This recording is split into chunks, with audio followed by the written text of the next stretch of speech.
Mohon izin Asati. Oke, kita mulai saja sambil nunggu yang lain.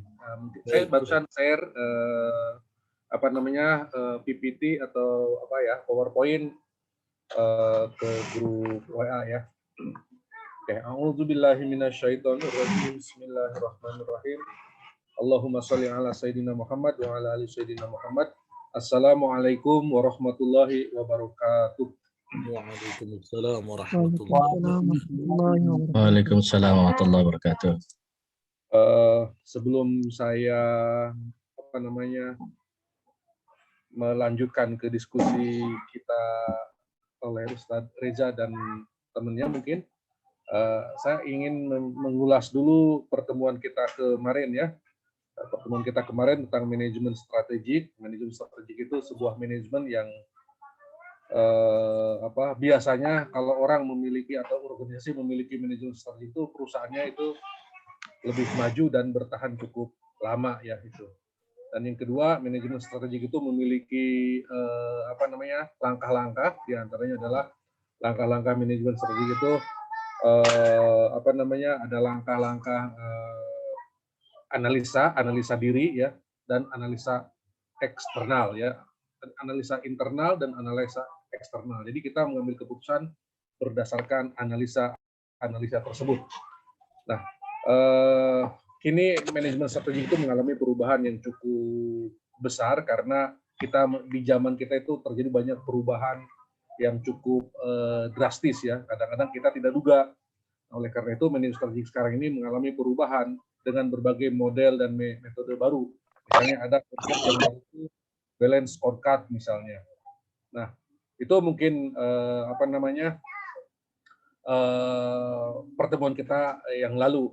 Nah, hari ini kita membahas tentang manajemen knowledge management. Sebetulnya manajemen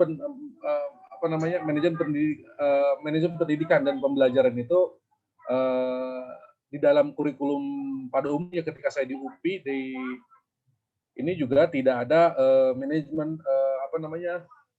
knowledge management.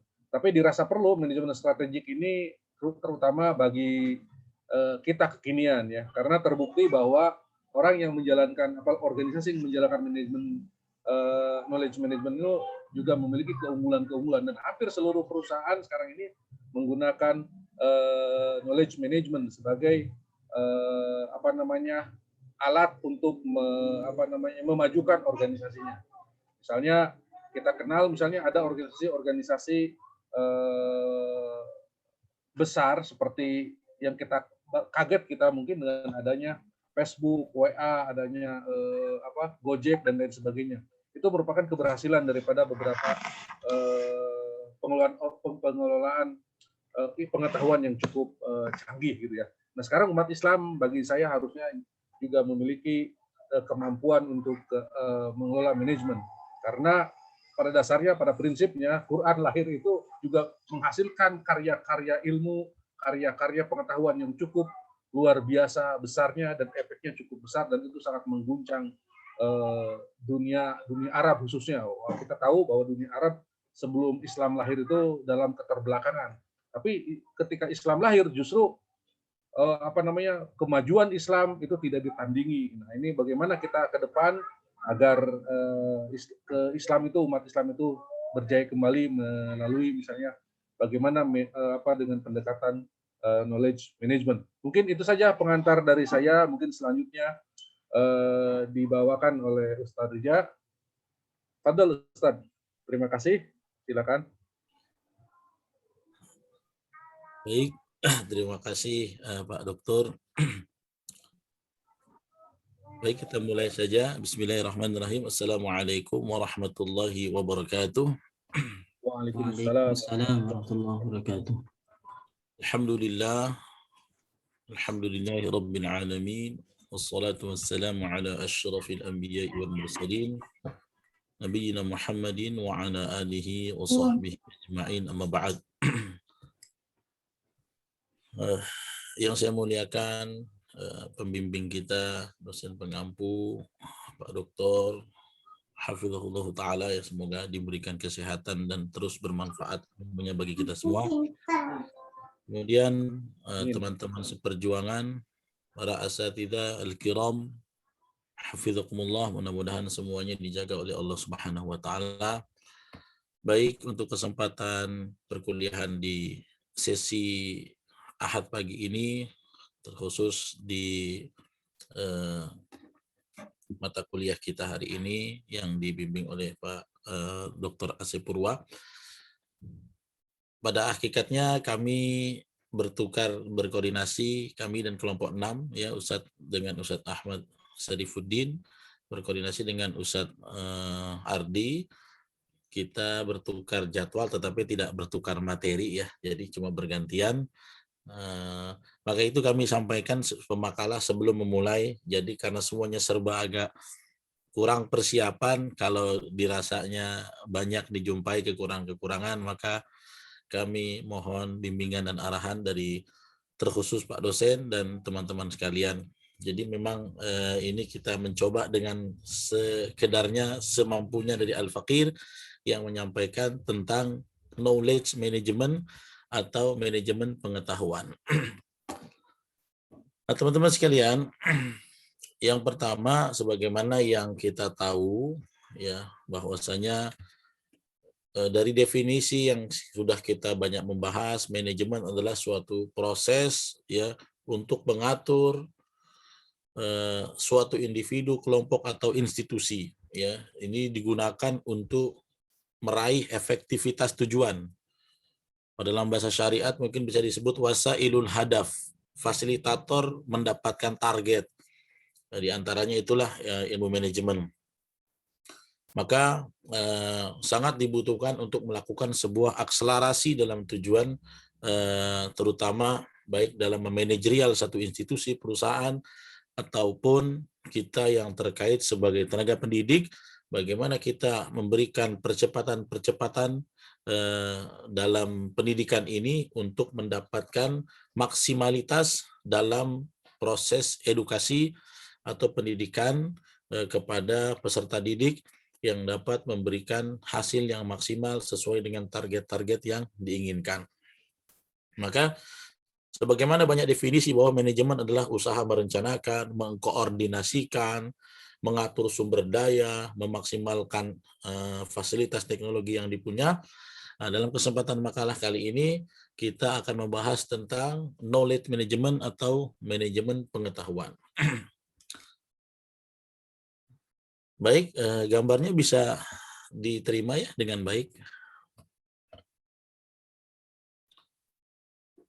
Iya, Ustaz, jelas. Bisa Ya. saya jelas. Baik. Pengertian manajemen pengetahuan. Ya. Manajemen pengetahuan, knowledge management, ialah satu rangkaian kegiatan yang digunakan oleh organisasi atau perusahaan atau institusi. Yang pertama untuk mengidentifikasi, ya, menciptakan, menjelaskan, dan mendistribusikan pengetahuan untuk digunakan kembali, diketahui, dan dipelajari dalam sebuah organisasi atau satu institusi. Ya, ini bisa perusahaan, bisa dalam aspek pendidikan, dan yang lain-lainnya. Maka ilmu ini penting sekali sebagai faktor penunjang. Ya, sebagaimana yang kami sampaikan tadi, wasailul hadaf, salah satu jembatan menuju target, sehingga kita bisa menciptakan satu stimulan untuk mempermudah tujuan kita mendapatkan tujuan daripada tujuan kebaikan yang diinginkan oleh satu organisasi, institusi, atau apapun bentuknya. Nah, kemudian ya beberapa peneliti ahli ya membagi tentang knowledge ini ya menjadi dua. Yang pertama adalah tacit dan yang kedua adalah eksplisit. Nah, ini disampaikan oleh Nonaka dan Takechi. Mohon koreksinya kalau memang salah dalam penyebutan atau dalam konteks sumber. Bahwasanya yang disebutkan oleh Nonaka dan Takechi, knowledge itu terbagi dua, yaitu tacit dan eksplisit. Tacit ini lebih banyak knowledge yang berdasarkan experience ya, pengalaman personal ya. Namun masalahnya adalah sulit diformulasikan karena tidak terdokumentasi dengan baik. Jadi sifatnya adalah pengalaman pribadi seseorang, person, yang dia mendapatkan edukasi dari experience-nya itu, dari pengalamannya itu menjadi nilai-nilai pendidikan untuk dia bisa melangkah ke depan, ya.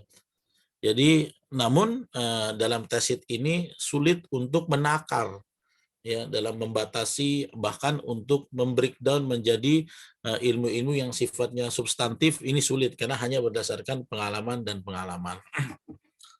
Salah satu contohnya kalau ada orang yang mungkin sedang belajar memasak, kemudian dia melihat secara audiovisual melalui YouTube, ya, pendidikan memasak, maka di situ ada dikatakan kamu letakkan terigu sekian dan kamu berikan garam secukupnya. Nah, secukupnya ini dalam ilmu masak memasak berarti tidak ada aturan baku, tidak ada besaran secara kuantitatif. Karena itu sulit untuk ditakar, ya. Nah, inilah antara satu analogi knowledge yang dalam pembagian yang pertama yaitu tesit berdasarkan pengalaman yang dialami oleh seorang. Adapun yang kedua, ya, bahwa eksplisit. Nah, ini bersifat formal, sistematis, sudah dibukukan, sudah terdokumentasi sehingga mudah dikomunikasikan, apalagi didistribusikan kepada jaringan atau sistem yang ada. Ya, ini pembagian knowledge ya menurut Nonaka dan Takechi dalam Karilo tahun 2004. Kenapa ini penting? Ya, kenapa KM ini penting? Knowledge management ini penting. Ya, agar yang pertama informasi dapat diakses seluruh karyawan atau instrumen institusi. Ya, dengan adanya ini bisa mudah kita menginternalisasi dengan manajerial yang bagus, kita dapat menginternalisasi kepada seluruh elemen yang ada dalam institusi kita, baik institusi pendidikan, dalam perusahaan, atau yang lain-lainnya. Maka dengan sistem ini memudahkan kita untuk mendistribusikan setiap informasi demi capaian-capaian yang dicapai kepada seluruh elemen dalam organisasi atau institusi yang kita kelola.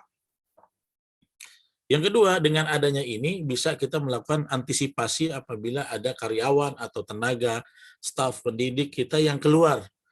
Ya, tidak bergabung lagi, tetapi selama kita memiliki sistem ini, knowledge management, setiap adanya turbulensi keluarnya karyawan atau tenaga pendidik, kita bisa melakukan antisipasi dengan cepat karena sistemnya sudah berjalan, ya. Sistem knowledge management telah tersedia, tinggal kita transformasikan saja kepada tenaga-tenaga pengganti yang melanjutkan tugasnya. Yang ketiga, untuk menghindari duplikasi, ya. Duplikasi ini plagiarisme, ya, yang dalam ilmu kita berkarya itu kurang disenangi, ya, walaupun tetap kita melakukan duplikasi, kemudian kita melakukan modified, ya, supaya tidak total duplikat, tetapi dengan adanya knowledge management ini kita dapat menghindari ini, ya. Kemudian yang keempat, kita bisa memanfaatkan keahlian yang ada, memaksimalkan potensi-potensi yang ada. Ya, tentunya satu institusi yang menyediakan, yang memperhatikan knowledge management KM ini dengan baik, dia bisa melakukan maksimalisasi potensi yang ada di situ. Ya.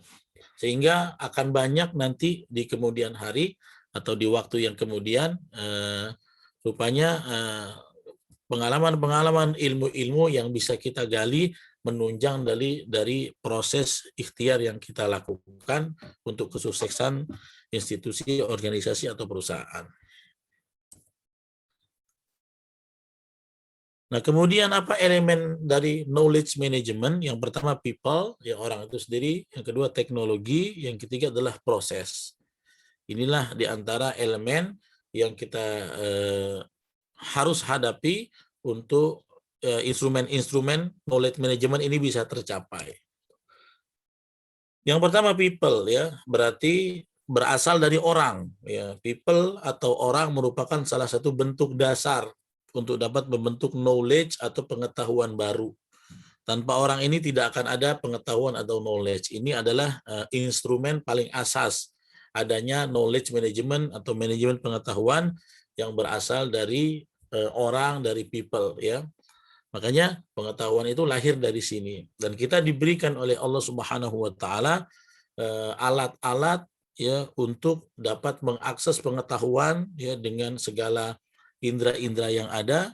Maka manusia, people atau orang ini merupakan unsur paling asas bagaimana adanya manajemen pengetahuan. Yang kedua adalah teknologi. Hal ini merupakan infrastruktur teknologi yang standar, konsisten, dan bisa diandalkan dalam hal mendukung alat perusahaan. Jadi teknologi ini adalah salah satu fasilitas yang merupakan anugerah ilahi ya, yang bisa diakses oleh kita ya, bisa dijadikan satu instrumen pendukung, bahkan memudahkan. Makanya hari ini konteks dunia yang sudah memasuki era 4.0 menuju 5.0, teknologi ini adalah sebuah wasail ya, satu fasilitas yang diberikan Allah bagi siapa yang bisa memanfaatkannya ya untuk melakukan satu percepatan tujuan, maka dia akan mendapatkan akselerasi yang luar biasa. Tapi ada orang yang tidak ihtimam terhadap perkara teknologi ini ya, bahkan dalam pemikirannya teknologi inilah ciptaan orang-orang yang bukan Islam, maka begini begitu, maka dia akan tertinggal, tergerus dengan zaman. Karena itu mungkin sharing dengan teman-teman sekalian, salah satu skripsi saya di S1 itu adalah judulnya adalah urgensi teknologi dalam penyebaran dakwah dan pendidikan Islam. Karena itu kami secara pribadi memandang yang namanya teknologi ini adalah wasailul hadaf yang paling aham, yang paling penting. Karena itu kami dalam menyebarkan pendidikan Islam, kami memiliki akun-akun atau media-media teknologi yang sangat concern, baik secara media sosial yang sifatnya hanya visual saja, yang sifatnya audio visual, semuanya kami gunakan untuk memudahkan proses tujuan dari kita. Maka salah satu instrumen dari kesuksesan dalam knowledge management adalah kita memaksimalkan fungsi teknologi yang sebenarnya ini salah satu anugerah ilahi yang diberikan oleh Allah Subhanahu wa taala bagi manusia. Namun orang yang mau mengaksesnya lah yang akan mendapatkan kemanfaatan yang banyak dari teknologi. Yang ketiga adanya proses. Ya, salah satu elemennya adalah proses. Ya, ini bagaimana proses menangkap, kita menyaring, ya, mengesahkan, mentransformasikan atau mendistribusikan dan menyebarkan pengetahuan ke seluruh elemen perusahaan atau institusi atau organisasi kita. Dilengkapi dengan menjalankan sebuah prosedur dan proses tertentu. Jadi yang pertama people, ada orangnya, yang kedua ada teknologi sebagai infrastrukturnya, yang ketiga ada proses dalam mendistribusikan atau mentransformasikannya.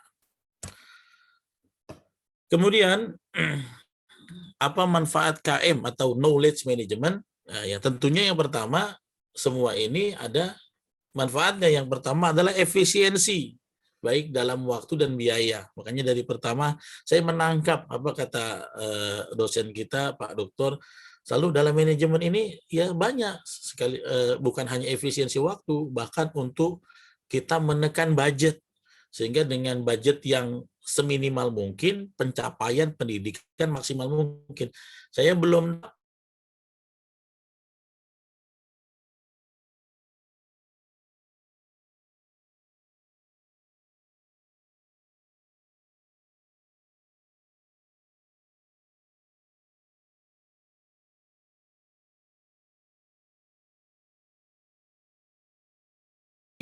ya bisa mengefisienkan waktu untuk satu capaian kurikulum, ini sebuah prestasi. Bisa meminimalisir, menekan biaya, namun mendapatkan hasil yang maksimal, ini adalah suatu prestasi. Maka knowledge management punya fungsi ini yang pertama, ya, efisiensi waktu dan biaya. Yang kedua, peningkatan aset pengetahuan. Ya, kita dapat meningkatkan aset pengetahuan sehingga ada perkembangan secara edukasi, ya. Jadi bisa betul-betul melakukan peningkatan demi peningkatan, dan memang ini harus dilakukan supaya kualitas atau dalam aspek kualitatif kita tidak stagnan. Dengan adanya knowledge management kita bisa terus meningkat, bisa melakukan upgrading, sehingga aset-aset pengetahuan kita semakin baik, semakin bertambah. Yang ketiga, kemampuan beradaptasi. Ini mohon maaf nih, ya, typing error. Ya, kalau dalam kata lain berarti kemampuan untuk growing up, ya, untuk berkembang menjadi lebih besar, beradaptasi. Dan memang sekarang institusi, organisasi, lembaga pendidikan itu harus mampu beradaptasi, kalau tidak tergerus zaman. Coba bayangkan 5 tahun lalu banyak di antara kita yang buta apa itu Zoom meeting, Google Meet, dan segala macamnya. Dengan adanya ujian dari Allah berupa pandemi, semua institusi harus mampu beradaptasi, mengakses bagaimana ada ruang lingkup yang lain yang bisa kita manfaatkan supaya tidak mati, bahkan pendidikan itu tidak mati suri. Akhirnya semua beradaptasi kepada ke media-media pendukung sehingga bisa tetap melakukan proses edukasi tanpa tersekat dengan adanya halangan-halangan yang bersifat ketuhanan, ilahi, takdir ataupun musibah. Ya, maka penting sekali knowledge management agar kita mampu growing up, berkembang, beradaptasi dengan alur zaman yang dinamis, yang selalu berubah, yang selalu meningkat. Kalau sebagaimana yang kami sampaikan tadi, kalau kita tidak mampu beradaptasi, maka kita akan tergerus dan tertinggal. Maka pentingnya knowledge management agar kita dapat meningkatkan kemampuan kita beradaptasi. Kemudian yang keempat, yaitu bisa meningkatkan produktivitas, ya, dengan knowledge management yang diterapkan adanya ini dapat meningkatkan produktivitas. Dalam bahasa lain adalah profitabilitas, ya. Kita bisa meningkatkan profit, ya, baik profit itu dalam berbagai aspek, ya. Institusi kita akan meningkat secara profitabilitas sehingga mendapatkan nilai-nilai lebih. Karena itu inilah manfaat dari knowledge management yang apabila diterapkan dalam suatu institusi, dalam suatu organisasi, instansi pendidikan, ataupun yang lainnya. Kami kira ini yang bisa Al-Faqir sampaikan dalam tugas makalah pada pagi hari ini. Tentu banyak dari paparan kami yang butuh disempurnakan, dan jujur sejujur-jujurnya mohon ampun, ya, apa yang kami sampaikan ini dengan terbatasnya waktu dan materi, sehingga inilah yang bisa kami persembahkan. Tentu banyak kekurangan, ya, di sana sini. Kami mohon dengan segala kerendahan hati dan sejujurnya, dan ini ilmu yang kami baru tahu karena tugas ini makalah dan bimbingan dari dosen kita Pak Doktor. Kami menggali-gali literasi yang ada sehingga mencoba dengan segala keterbatasan menyampaikan makalah ini. Maka dengan itu kami mohon input, ya, kritik konstruktif dari teman-teman dan irsyadat, ya, arahan-arahan bimbingan dari Pak dosen kita. Demikian yang bisa kami sampaikan. Saya dan Ustadz Ahmad Sarifuddin menyampaikan makalah kami ini, dan kami tutup penyampaiannya dengan wabillahi taufiq wal hidayah. Wassalamualaikum warahmatullahi wabarakatuh. Waalaikumsalam warahmatullahi wabarakatuh. Mungkin diskusi dulu, ya. Nanti setelah itu saya menanggapi, dan mungkin para asatid juga disiapkan beberapa pertanyaan supaya nanti ada komunikasi yang baik. Oh, bagian Ustaz Sarifuddin sekarang, ya. Silakan Ustaz. Padahal Ustaz. Ya. Bismillahirrahmanirrahim. Assalamualaikum warahmatullahi wabarakatuh. Waalaikumsalam warahmatullahi wabarakatuh. Waalaikumsalam warahmatullahi wabarakatuh. Masya Allah, ini yang tadi sudah disampaikan oleh Ustaz Riza sangat luar biasa. Sebagaimana tadi disampaikan juga, ini memang ilmu baru, ya, tapi Masya Allah ini ilmu baru yang kita gali kita ini, ya. Ternyata ini memang dibutuhkan sekali oleh lembaga-lembaga, terutama pada ustadz-ustadz, para asatid yang memegang pondok, lembaga pendidikan ini, Masya Allah, sangat bermanfaat sekali, ya. Jadi adanya manajemen pengetahuan ini, kita bisa memanage, kita bisa mengatur, dan tadi yang telah disampaikan manfaatnya itu sangat luar biasa. Jadi, terkadang kita tidak tidak peduli ya. Nah, karena mungkin kita tidak mengilmuinya.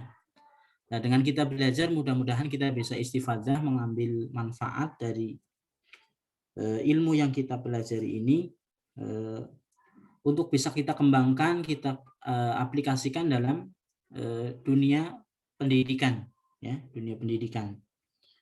Maka Masya Allah dari pengetahuan yang tadi sifatnya ya eksplisit, ya, yang sifatnya teksit, ya, ini sangat luar biasa, ya.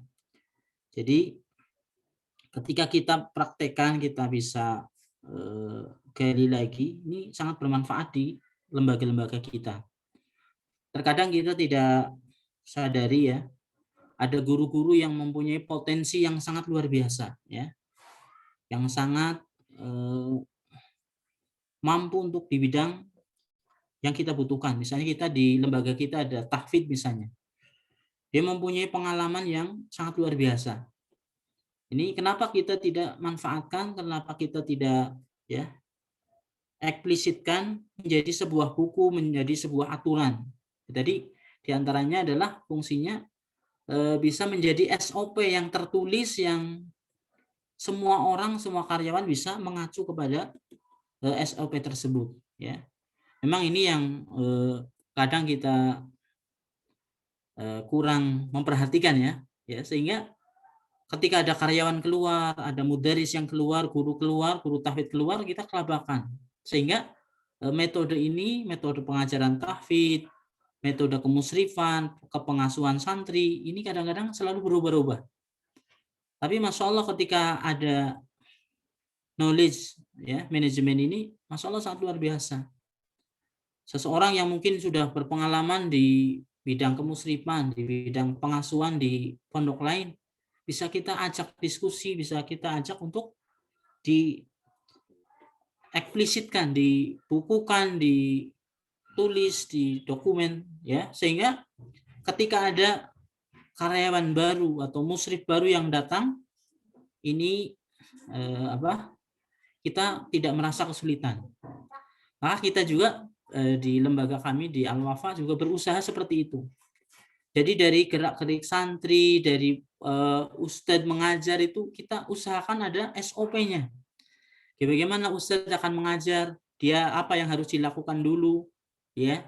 Kemudian ketika halaqah apa yang harus dilakukan dulu, setelah itu apa, setelah itu apa, setelah itu apa, sehingga ini betul-betul menjadi sebuah aturan yang baku, aturan yang bisa digunakan untuk periode-periode berikutnya. Tinggal nanti ketika misalnya ada error, ada kekurangan, kita bisa kita bisa evaluasi, ya, mengevaluasi dari kekurangan-kekurangan yang ada, ya. Maka ini sungguh sangat bermanfaat sekali dengan ilmu manajemen pengetahuan ini, sehingga seseorang bisa memanfaatkan, ya, orang-orang yang ada, ya, yang elemen tadi di antaranya adalah orang, ya, mungkin karyawan, mungkin ustadz, mungkin tenaga kepengasuhan di santri, ya, kita gunakan.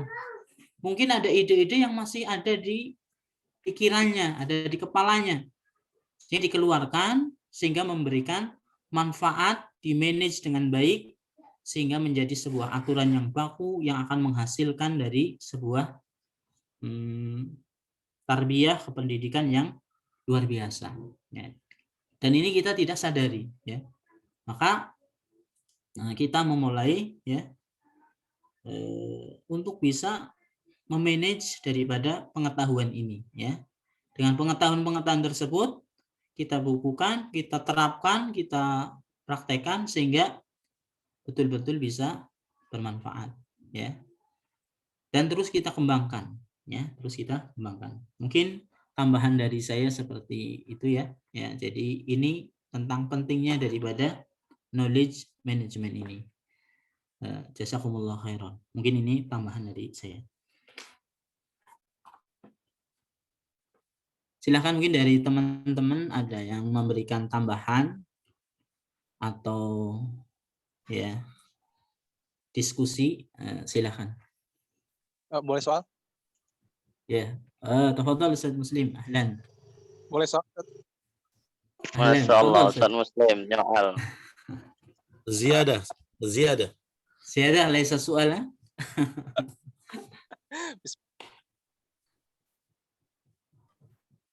Tafadhal Ustaz Muslim. Ya, ini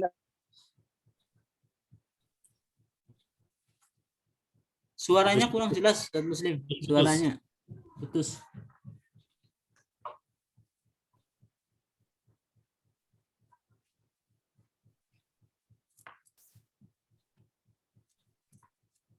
apakah itu benar atau enggak itu? Itu yang Anda mau tanyakan. Yang kedua, kan ketika zaman Rasulullah itu Ustaz, itu yang pertama tadi nggak kedengeran ya? Mungkin diulang lagi. ini belum bisa menulis. Oh iya, yang sekarang kedengaran, Ustaz? Iya, bagus, bagus. Ya. Betul. Kedengaran suaranya? Halo? Iya, dengar Ustaz. Oke. Yang pertama, konfirmasi Ustaz mengenai manajemen pengetahuan. Karena ketika mendengar istilah manajemen pengetahuan yang di manajemen yang diatur berarti dia cakupannya lebih luas ya, lebih umum.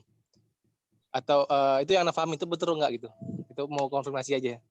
Karena pengetahuan kan pengetahuan tuh banyak tuh. Pendidikan, penubuhan dan segala macam. Pokoknya segala macam mengenai pengetahuan itu di manajemen. Nah, itu betul apa enggak gitu? Apa yang Anda pahami? Itu yang pertama. Yang kedua, apakah yang dilakukan para ulama kita berupa tadwinul kutub ataupun menyusun kitab-kitab, terus menyusun mustalah-mustalahat, terus mengambil dari sumber-sumber di zaman Rasulullah SAW yang berupa pengetahuan syafawi, pengetahuan yang dari mulut langsung gitu Rasulullah SAW, apakah itu termasuk manajemen pengetahuan, Ustaz? Nah, itu aja, Ustaz. Pertanyaannya. Syukron, Ustaz Ferry Pendar. Syukron. Jazakallah khair. Afwan, Ustaz ya. Iya. Jazakumullah khairan Ustaz Muslim. Ini Baik. kita tampung dulu Ustaz Riza ya. Jawab aja Ada dulu yang- nggak, Ustaz? Biar nggak bingung. Nampung Oh, ya. banyak-banyak. bingung. Oh, langsung ya. Ya, tafadhol Ustaz. Ya. Ya. Satu-satu ya. Baik, Tafadhol. yang pertama sebenarnya kalau kita mau korelasikan dalam ilmu syariat, knowledge management ini salah satu unsur qawamah kepemimpinan seseorang itu. Ada orang pemimpin yang dia itu mengetahui ilmu berilmu, tapi dia tidak punya cara bagaimana memanajerial ilmu. Itu sebenarnya manajemen ini lebih bersifat bagaimana dia mentanzim ilmu ini, cabang itu menjadi sebuah satu karya ya, yang bisa membuat ilmu-ilmu itu bisa diletakkan pada tempat-tempatnya sehingga bisa menggali potensi-potensi, bisa mendapatkan akselerasi dan yang lain-lain gitu.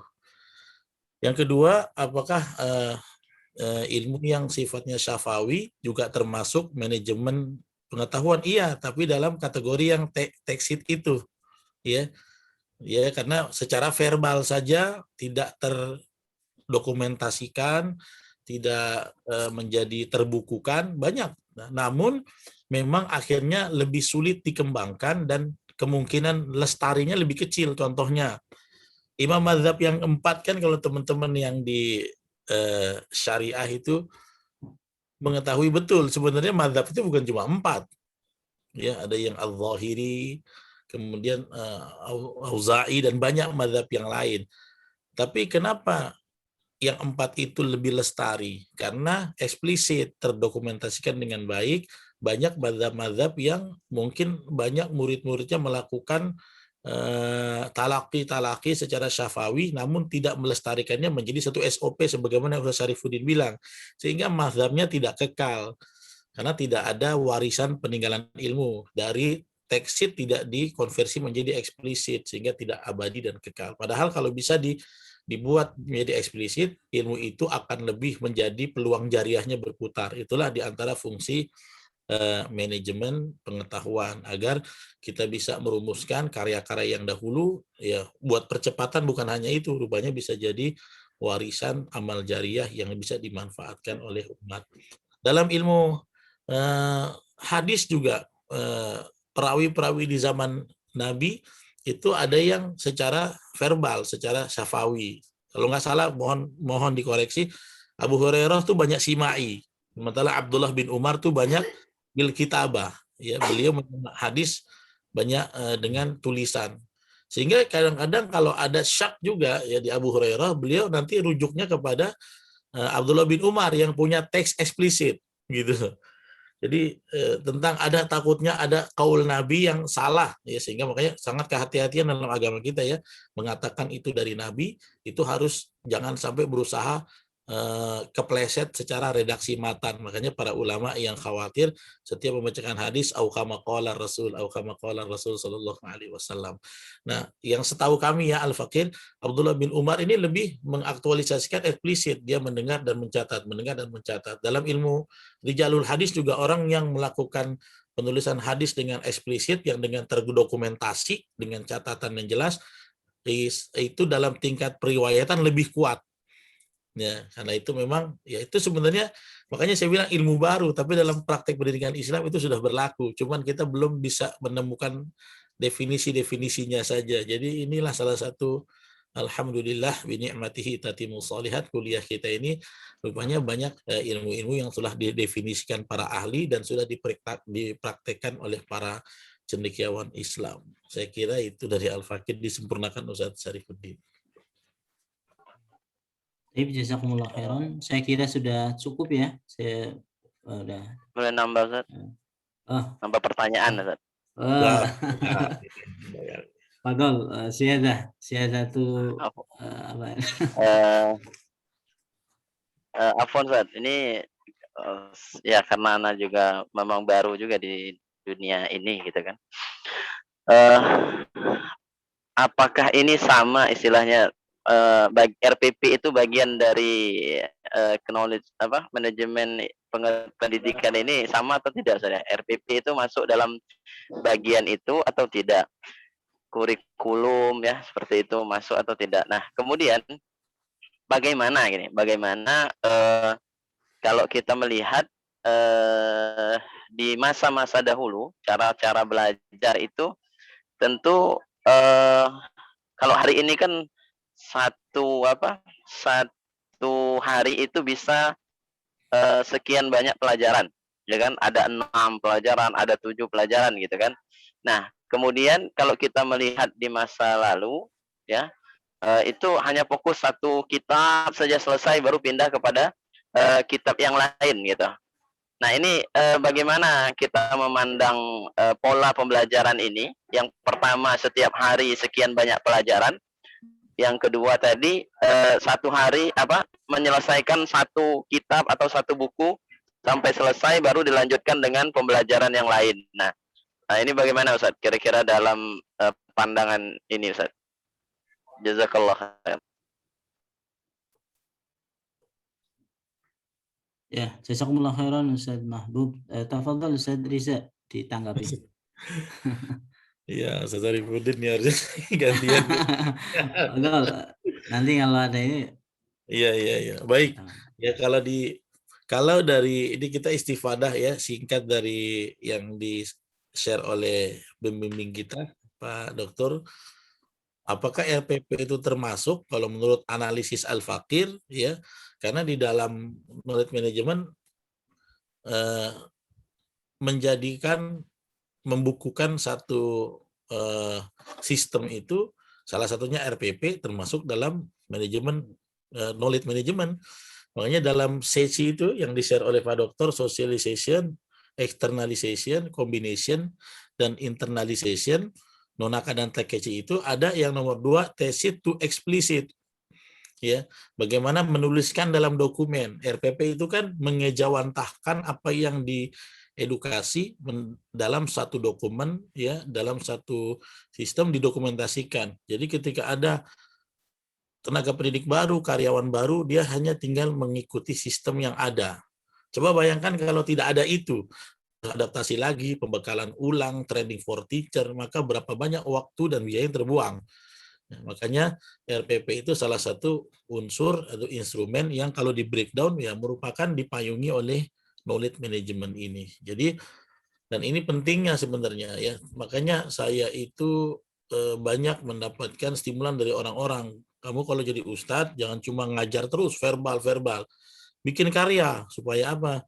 Supaya ya itulah menjadi eksplisit, menjadi satu dokumen yang bisa dimanfaatkan dan menjadi sebenarnya jariah, bukan cuma manfaat secara profitabilitas sebenarnya. Kita kalau dengan melakukan dalam knowledge ini dari text sheet menjadi eksplisit, itu bisa menjadi karya agung yang jangan-jangan di akhirat akan kita menuai panen yang begitu banyak. Saya kira seperti itu, dilengkapi Ustaz Sarifudin. Yang kedua Ustaz, yang kedua dulu tadi yang belajar dulu ulama itu satu kitab selesai, sekarang kadang-kadang banyak itu. Ya itu boleh atafadhol antum ya. Saya mulai kebingungan ini. Masya Allah. Nah, Jangan rebutan Ustaz. saya nambahin sedikit ya terkait dengan yang pertama. Memang saya setuju sesuai dengan apa yang kita pahami. Mudah-mudahan ini tidak salah ya. Jadi kita baca dari materi-materi yang ada di masalah manajemen pengetahuan ini. Nah, jadi adanya kurikulum RPP sesuai dengan pemahaman kami dan dari materi ini. Ya, jadi dari RPP kurikulum itu termasuk daripada termasuk dari manajemen pengetahuan ini. Kemudian yang kedua tentang belajar tadi ya. Jadi untuk belajar dari satu kitab sampai selesai itu sebenarnya itu juga belum eksplisit ya, belum eksplisit. Oleh karena itu kalau kita mengajar baru menyampaikan ya satu kitab selesai gitu, itu baru masuk ke tahapan yang pertama itu. Jadi baru menyampaikan apa yang ada di kepalanya, belum di ini. Nah, mudah-mudahan dengan adanya belajar sampai selesai ini bisa nanti dikembangkan menjadi suatu ilmu baru atau faidah-faidah dari ketika dia melakukan kegiatan pengkajian kitab itu. Jadi itu yang kami pahami ya, itu masuk di text sheet yang pertama, baru sekedar untuk memindahkan ide-ide itu ya, memberikan ide-ide. Jadi memang bagusnya sih ketika kita belajar ya kita kepengin mengkaji kitab secara menyeluruh ya, dan itu yang bagus sekali. Dulu ketika saya belajar di pondok itu kalau belajar kitab misalnya Jurmiyah harus khatam, ini jadi pemahamannya memang tapi untuk sekarang kadang-kadang kita pilih-pilih sebab yaitu melihat waktu, melihat kadang-kadang ya biaya juga, sehingga mungkin ini ya ada kaidah apa itu Ustaz Riza ya, apa yang tidak bisa kita dapatkan seluruhnya ya kita tidak boleh meninggalkan seluruhnya gitu. Malayudraku kulluhu, nah, apa itu ya, ini mungkin iya, jadi sesuatu yang kita nggak bisa ambil semuanya ya kita nggak boleh meninggalkan seluruhnya. Jadi kita ambil misalnya kalau di SMP ketika belajar kitab-kitab yang rasa habis itu ya mungkin agak repot itu. Maka Masya Allah sekarang ada kurikulum yang Masya Allah fikih tentang fikih ibadah aja. Jadi masalah cuma bahas masalah fikih-fikih ibadah saja. Kitab Thahara, kitab sholat, ya, tidak dibahas tentang kitab nikah, dan itu memang belum saatnya gitu. Tapi memang ini bagus ya kalau ngaji kitab misalnya dari satu kitab itu beres selesai itu lebih bagus. Jadi dan ini baru sekedar text sheet itu ya. Jadi memindahkan ide-ide yang ada pada guru, apa yang ada pada ulama disampaikan itu. Nah, sehingga nanti mungkin bisa dikembangkan ke eksplisit itu. In hadza wallahu a'lam. Afwan Ustaz. Jadi dari dua model pembelajaran ini kira-kira yang mana yang sesuai atau yang bagus kita gunakan Ustaz. Jadi itu tadi saya sampaikan ya, memang yang bagus itu memang yang pertama ya, belajar dari awal ya. Jadi semuanya bisa dikaji dengan baik. Cuma untuk sekarang ya, sehingga dalam suatu pelajaran itu diambil sebagian-sebagian ya, dalam penyusunan manhaj dirasi contohnya itu. Ini karena apa? Melihat terkadang ada bab-bab yang belum pantas atau belum dibutuhkan untuk disampaikan oleh siswa tersebut, sehingga kita juga mengajarkan ilmu sesuai dengan kemampuan mereka, sesuai dengan apa yang dibutuhkan oleh mereka gitu. Tapi untuk kalau melihat apa bagusnya, memang para ulama, kalau kita melihat sejarah para ulama, Masya Allah ya, mereka belajar dari Al-Quran terlebih dahulu, kemudian kitab-kitab kecil, ini berurutan gitu ya. Tapi dengan adanya perkembangan pendidikan, teknologi, dan lain sebagainya sekarang, sehingga yang kita dapati dan kita jumpai ya, itu seperti itu. Jadi ketika di sebuah pesantren, misalnya saya ini ya, di Al-Wafa itu, kita mengajarkan kitab ini ya, kemampuannya belum bisa dan belum dibutuhkan. Jadi kesimpulannya juga bisa disampaikan adalah sesuai dengan yang terbaik adalah sesuai dengan kemampuan mereka dan sesuai dengan apa yang dibutuhkan oleh mereka gitu. Sehingga ketika kita mengajarkan bahasa Arabnya belum kuat, kitab-kitabnya berbahasa Arab misalnya, ini mereka akan kesulitan dan mereka tidak memahaminya dengan baik. Ini akhirnya menghabiskan waktu tapi dengan hasil yang tidak maksimal. Jadi untuk kesimpulan saya tarik kesimpulan, yang terbaik adalah yang sesuai dengan kemampuan mereka, sesuai dengan apa yang dibutuhkan oleh mereka. Mungkin mereka para ulama dulu menghabiskan kitab ini karena memang udah bahasanya sudah bagus, sudah cakep ya, kemampuannya juga sudah ada, sehingga ini gurunya juga sudah Masya Allah mumpuni ya. Tapi kalau kita misalnya kita mau ngajar kitab ini misalnya Mata Nabi Suja ya, gurunya belum jago bahasa Arabnya, fikihnya masih ini ya. Ini jadi menurut hemat kami ya, yang terbaik adalah yang sesuai dengan kemampuan siswa, kebutuhan yang dibutuhkan oleh siswa. Wallahu a'lam. Afwan Ustaz, mungkin pandangan Ana mungkin Ustaz ya. Iya. Afwan ini Pak Dokter juga. Tapi setelah sekian tahun juga kita duduk di dunia pendidikan, hari ini kita melihat hasil dari pendidikan itu jarang sekali, mungkin di daerah lain Ana juga belum tahu, tapi di daerah Ana terutama pola pembelajaran yang mencampur adukkan atau dalam satu hari itu beberapa mata pelajaran, akhirnya meluluskan orang-orang yang tidak punya kemampuan yang bagus gitu. Berbeda dengan orang-orang dahulu gitu, atau para ulama itu, Masya Allah kan. Nah, jadi ini mungkin bagi anak apa ini bagi orang-orang pendidikan tidak memikirkan ulang dengan pola kurikulum seperti hari ini puluhan tahun kita laksanakan, tapi tidak melahirkan orang-orang hebat. Ya lahir ada, tapi kita boleh hitung seperti itu, tidak sebagaimana orang-orang terdahulu. Nah itu mungkin Ustaz, wallahu a'lam. Ini bukan pertanyaan, maksudnya ini pandangan Ana gitu. Ana melihat kurikulum hari ini gimana? Mungkin dari ada 30 santri atau 30 siswa yang lulus, itu yang punya kemampuan hanya 1-2 orang gitu kan. Nah, tidak merata dan tidak menyeluruh seperti itu. Nah, itu mungkin Ustaz. Jazakumullah khair. Afwan. Ya, taib untuk yang tadi disampaikan ya, saya setuju sekali ya. Saya tadi menanggapi tentang metode ya.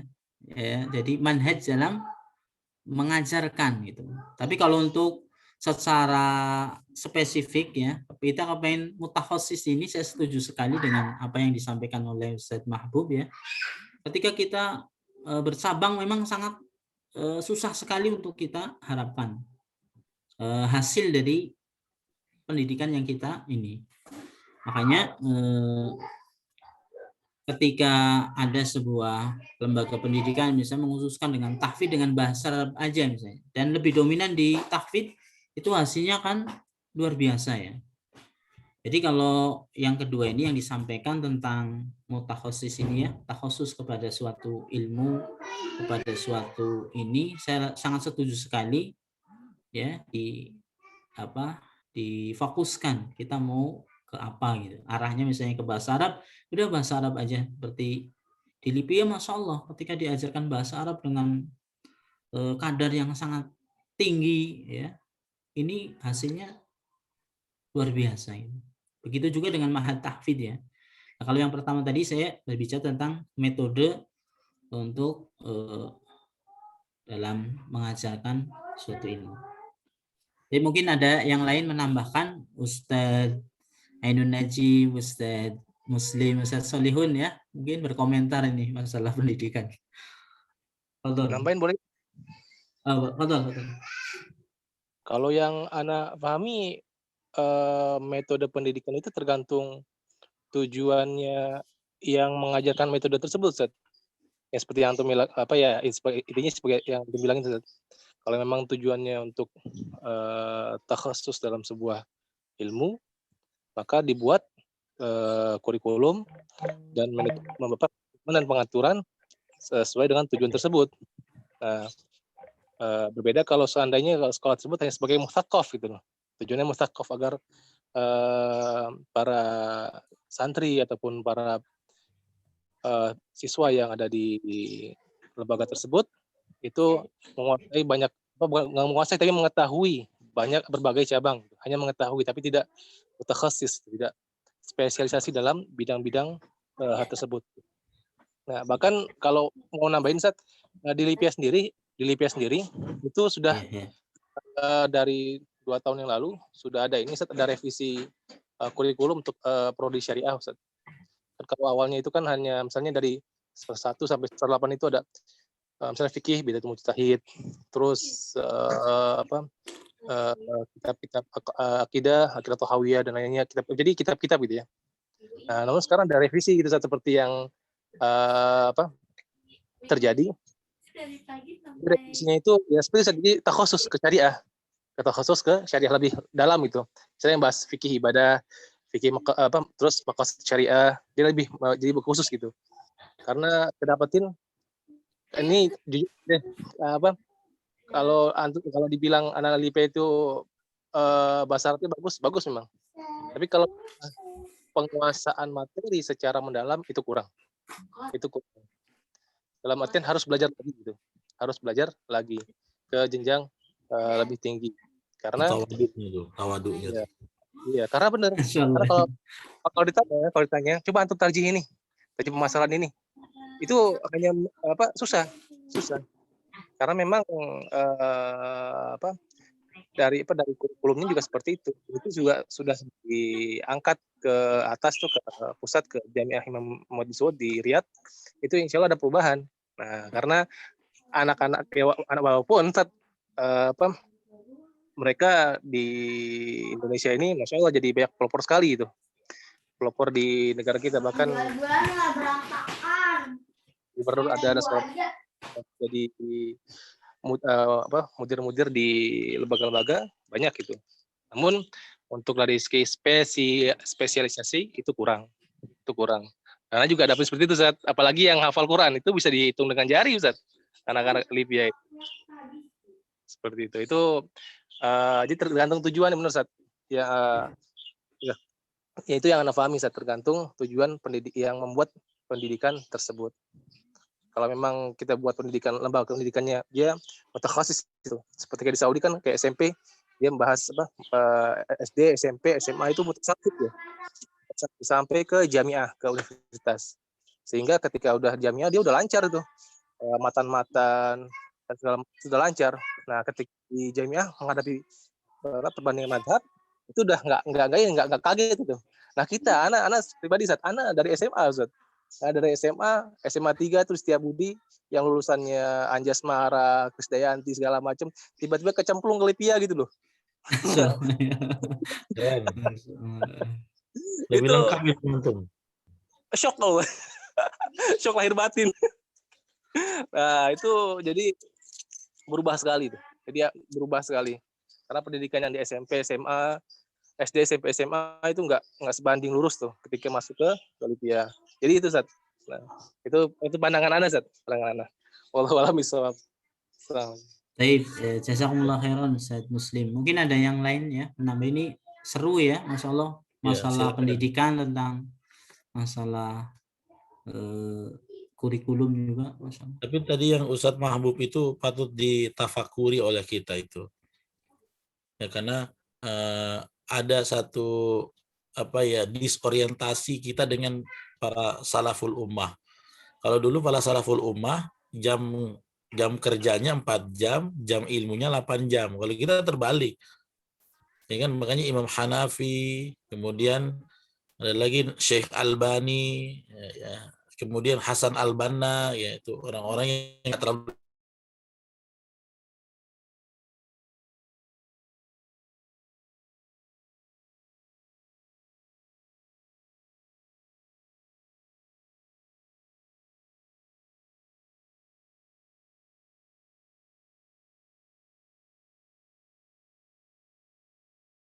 jam, sehingga cari ilmu dan yang lain-lain itu sisanya gitu. Jadi perbedaan mungkin ini salah satu perbedaan keberkahan waktu yang kita belum miliki sebagian ulama. Jadi mungkin itu, sehingga kok kita belajarnya begitu panjang tapi tidak melahirkan orang-orang yang mutakhasis gitu, yang cuma thaqafah aja, sebatas pengetahuan tapi tidak ahli dalam suatu bidang ya. Terus tadi kalau dibilang teman-teman dari Jamiatul Imam udah bagus ininya, cuman belum tahu apa-apa, apalagi kami yang bukan dari Lipia, lebih baik lagi ya, lebih jauh lagi. Jadi kalau teman-teman ya banyak kayak misalnya Ar-Royah itu kan mungkin teman-teman di sini ada Ustadz Nia yang dari Ar-Royah itu kan ada tahfiznya juga, tetapi tidak terlalu ihtimam di situ, lebih ke bahasa kan. Tapi katanya teman-teman di Ar-Royah banyak yang selesai menyetorkan tahfiz 30 juz. Teman-teman di Gontor itu secara yang tarkisnya adalah mereka tentang leadership, qawamah, bahasa dan yang lain-lain, manajerial juga begitu.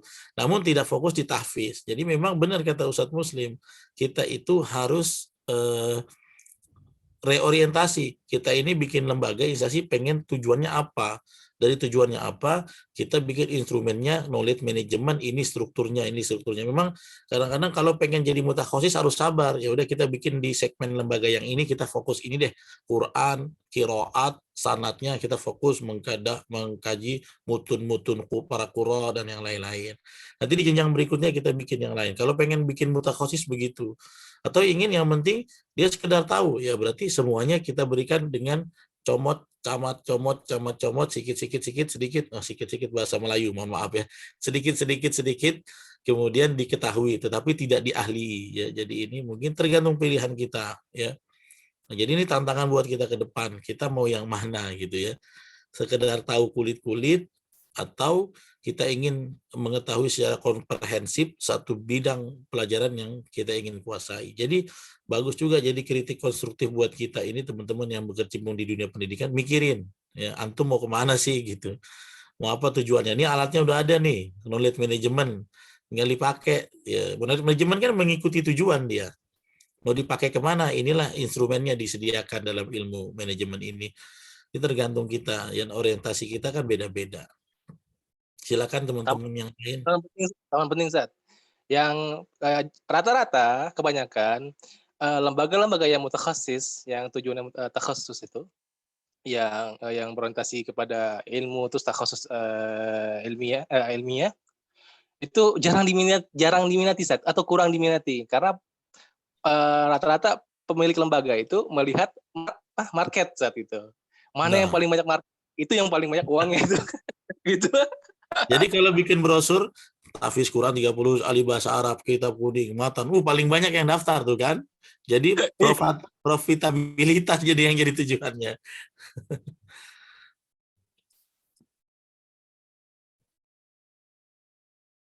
Ya, silakan teman-teman yang lain mau memberikan tanggapan atau menghangatkan diskusi kita.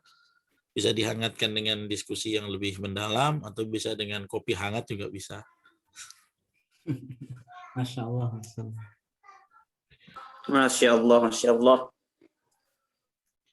Gimana Ustadz ini pengalaman di Ar-Royah? Di Ar-Royah gimana tuh? Katanya haram bahasa Indonesia ya, Ustaz Syarif ya? Iya. Sahih, sahih, haram. Ar-Royah itu fokusnya apa Ustaz? Ar-Royah itu. Ar-Raya ini yurakis fi al-lughah al-arabiyyah al-awwal. Nah, summa kama qulta min qabl, ya, sebelumnya yang antum sebutkan itu benar, Zat. Ya, fokusnya di bahasa Arab, akan tetapi ya tahfidnya juga, dan yang ilmu syariahnya ada juga gitu. Unggul juga alhamdulillah sedikit-sedikit.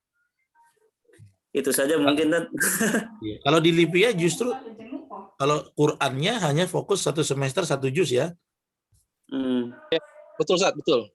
Berarti fokusnya kepada sebenarnya kalau di syariah itu teman-teman kan dicekoki dengan berbagai macam pendapat bukoron sebenarnya gitu supaya nanti di masyarakat bisa memberikan teori komparasi tentang fikih gitu, tidak ta'assub, tidak asobiyah kan, tapi Qur'annya nggak terlalu fokus. Jadi kita tanpa sadar lihat lembaga-lembaga di depan kita yang sudah otoritatif pun menggunakan tidak memaksakan semua ilmu kan. Namun permasalahannya saat ketika diajarkan disajikan para akwal pendapat-pendapat, nah itu yang tidak ditekankan saja tarjihnya. Ya, kenapa begini? Nah itu materi pentarjihan itu kurang, bahkan sangat minim sekali. Dan juga kurang lagi metodologi penelitian itu sama sekali tidak ada. Cuma satu SKS doang itu. Turku tadris ada juga. Tapi alatnya sudah dikasih itu. Alatnya udah. Jadi di kita kayaknya teman-teman mutakhoridnya harus taptis sendiri, meneliti lebih dalam dengan warisan alat-alat yang sudah diberikan, ya. Kemudian berarti bagus dong, tidak memaksakan. Jadi kamu cuma dikasih instrumennya, kemudian kamu nanti berikan tarjihan yang kira-kira bisa diakses oleh masyarakat, di mana jadi mad'u kamu kan sebenarnya enak gitu. Ya, sahih, Ustaz. Iya. Ya jadi ini juga banyak sharing ya. Saya banyak dulu saya bukan ilmuwan tapi peneliti aja, peneliti para ilmuwan. Banyak orang yang ketika mutakhosis itu nggak sanggup. Contohnya orang yang ahli dalam bidang qiraat ya Al-Qur'an itu di Indonesia bisa dihitung jari gitu ya. Karena apa? Misalnya kuliah di Timur Tengah yang jurusan khusus Al-Qur'an itu katanya kuliah yang paling susah daftarnya. Mereka lebih fokus pada orang lokal. Terus kalau pengen masuk kuliatul Quran harus hafal 30 juz, nanti akan dipelajari qiraah asyarah. Begitu juga dengan kuliah hadis, semakin dikit lagi. Ya, kuliah hadis itu ya termasuk Ustadz Abdul Somad itu kan beliau yang memang mutakhasis di hadis sebenarnya. Ya, S1-nya, S2-nya.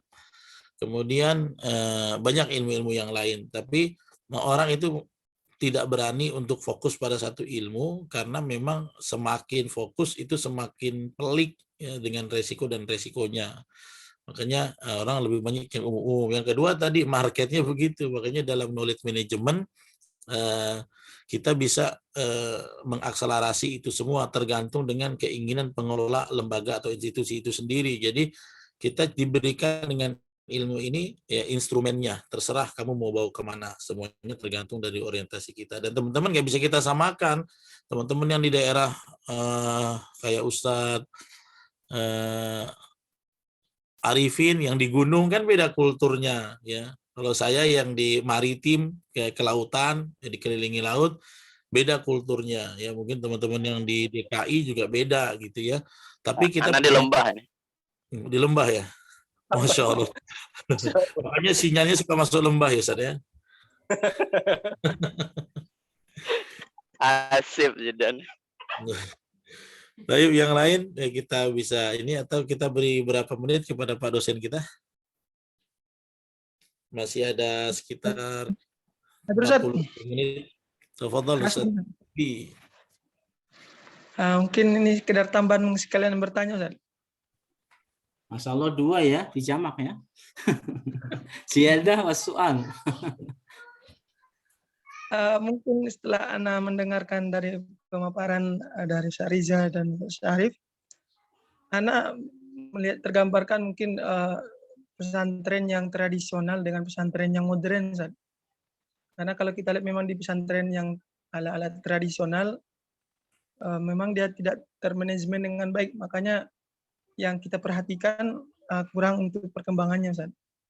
Sedangkan mungkin yang pesantren-pesantren yang modern itu dengan manajemen yang baik, pengaturan mereka yang baik, bahkan bisa mereka mengembangkan pesantrennya, membuka cabang-cabang pesantren yang lainnya, seperti itu. Ini yang Ana perhatikan.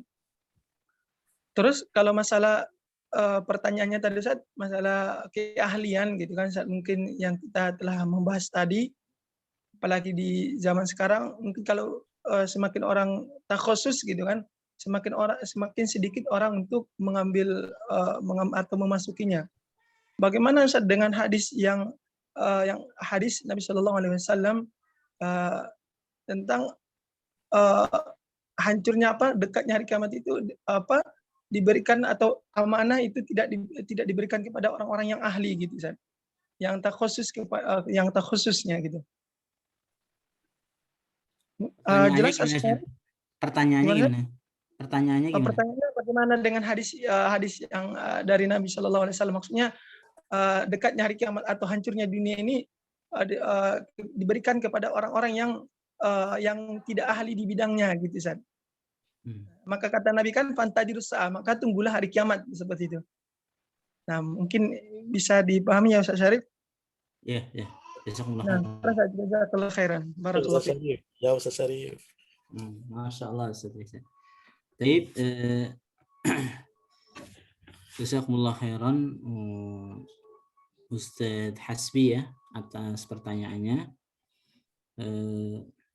Kalau yang saya pahami ya, dan saya cermati, dan saya juga dulu pernah nyantri di pesantren ya tradisional ya. Memang manajemennya itu ya tidak tertata dengan baik, tapi saya menduga dan saya yakini betul itu memang sudah ada SOP-nya, tapi itu yang masuknya kalau pas saya belajar ini itu masuknya di taksid itu ya, belum eksplisit ya. Jadi masih bagaimana mengajarkan kitab kuning ini masih ada di dalam kepala, belum dituangkan dalam sebuah tulisan, dalam sebuah manhadirosi yang itu ya kalau saya lihat ya. Tapi kalau untuk pengajarannya Masya Allah itu secara runtut aturan-aturannya itu sudah ada di kepala, dan bahkan setiap kiainya atau lurah pondoknya itu sudah punya aturan sendiri yang ini harus seperti ini gitu ya. Ketika ada kajian tafsir itu adik-adik kelas nggak boleh lewat itu di samping kelasnya itu saya pernah mengalami seperti itu. Jadi mungkin itu lebih masuk ke taksid itu. Jadi udah ada memang aturannya, cuma belum dituangkan dalam sebuah manajemen pengetahuan, sehingga ketika berganti-ganti guru itu sudah ada SOP-nya, tapi itu memang sudah menjadi hal yang baku tapi tidak dituliskan. Mungkin ini nanti minta tanggapan dari dosen pembimbing ya terkait dengan masalah ini gitu. Kemudian yang masalah asratus sa'ah ya tadi disebutkan, mungkin saya serahkan ke Ustaz Riza ya mungkin untuk menjelaskan fantadiri sa'ah ini, hadis tentang itu. Betul.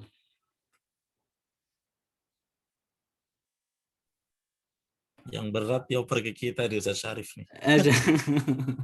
Ustaz Riza suka tawaduk ini. Iya, thayyib. Ya, begini. Jadi sebenarnya pertanyaan Ustaz Asbi itu membuat kita tertantang untuk menciptakan produk-produk manusia yang punya banyak keahlian gitu ya. supaya kita tidak termasuk orang yang mengkontribusi percepatan datangnya kiamat. Kita menciptakan ahli-ahli, dan saya lihat juga di sini banyak yang seperti itu. Jadi kalau ada orang yang ahlinya adalah dan ini memang sekarang kritik sosial kita di banyak bangsa, yaitu orang-orang yang diberikan amanah satu porsi jabatan misalnya bukan pada porsi dia yang menguasainya, sehingga mengundang itu betul-betul percepatan terjadinya kiamat dari Allah. Ya kan, ya idza wulidal amru bighairi ahliha fantadhiru sa'ah. Ini kan sejalan dengan perintah Allah. Allah memerintahkan innallaha ya'murukum an tu'addul amanati ila ahliha.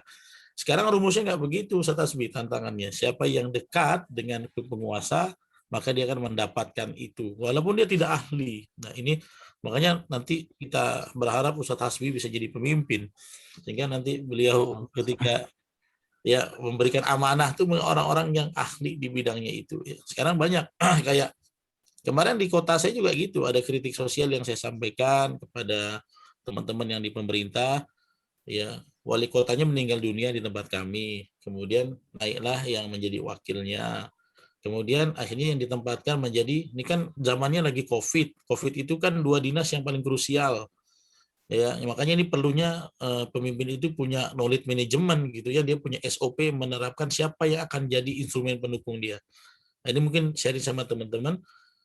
Akhirnya yang diangkat menjadi kepala-kepala dinas itu loyalis, ya, bukan para ahli profesional. Ya akhirnya tadi orang yang S3 dalam bidang kedokteran dan kesehatan masyarakat dijadikan kepala Satpol PP. Itu. Yang dijadikan kepala dinas kesehatan malah yang jurusannya adalah magister manajemen. Ini kan salah, takutnya mengundang murka Allah. Padahal kalau lagi pandemi ini, dinas kesehatan lah yang orang yang paling ahlinya harusnya berada di situ. Dinas pendidikan lah orang yang paling pakar dalam merumuskan stimulan-stimulan di saat pandemi itu. Tapi karena akhirnya syahwat politik yang lebih dominan ditempatkan seperti itu, ya bakal hancur karena tidak ada itu, tidak ada knowledge management. Makanya pemimpin kalau punya knowledge management, dia tidak akan melakukan kesalahan itu. Akhirnya terjadi kezaliman. Makanya supaya knowledge management itu membantu supaya kita bisa right man on the right place gitu, sehingga kita tidak menjadi orang yang mengundang datangnya percepatan dari hari kiamat itu sendiri. Insya Allah kalau Ustadz Hasbi jadi pemimpin, beliau akan jadi pemimpin yang adil. Ya. Di Sumatera Utara ya Ustadz Hasbi ya? Ya Ustadz, Sumatera Utara. Kotanya mana kotanya?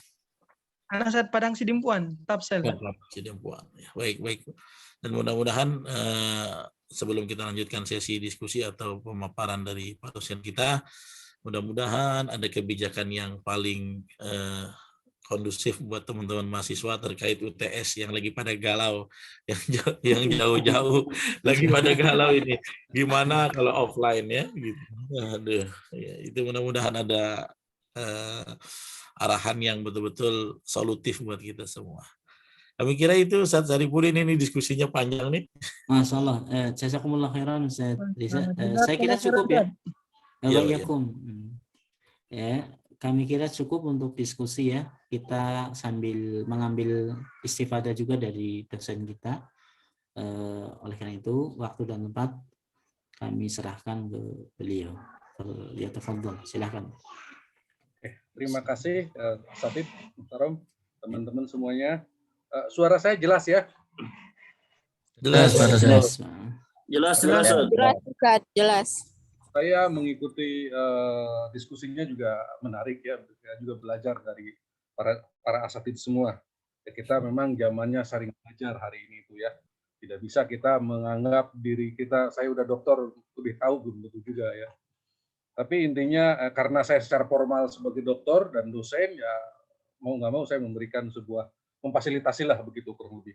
Oke, saya tertarik dengan diskusi. Tadinya saya ingin langsung memaparkan materi yang sudah saya tuliskan untuk memperkuat, tapi saya lihat juga Pak Reza tampaknya cukup paham, walaupun dia baru belajar katanya. Itu cukup paham tentang manajemen, knowledge management ya.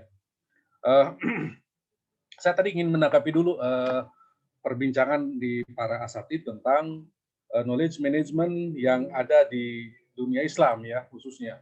Nah, bagaimana kalau saya sih lahir justru saya tadi jelaskan di awal, ketika Islam lahir itu negara Arab atau bukan negara Jazirah Arab waktu itu dalam keadaan tertinggal, terbelakang gitu ya.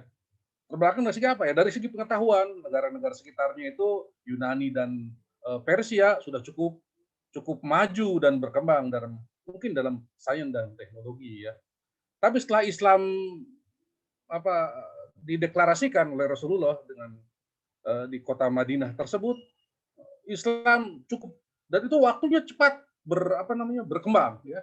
Bahkan kata Rasulullah ketika Salman Al Farisi memberikan saran itu akan dikalahkan katanya. Negara-negara besar itu akan dikalahkan. Orang mungkin nggak percaya pada waktu itu. Tapi Rasulullah punya strategi ke depan gitu. Saya yakin Rasulullah sudah mengkadar menyiapkan sebelumnya. Mungkin dokumen-dokumen ini yang kita tidak tahu ya. Nah, dari segi pengetahuan misalnya, lahirnya Al-Quran, coba kalau kita perhatikan sejarah Al-Quran. Artinya sejarah Al-Quran itu kalau saya melihat Al-Quran itu ada yang batini, ada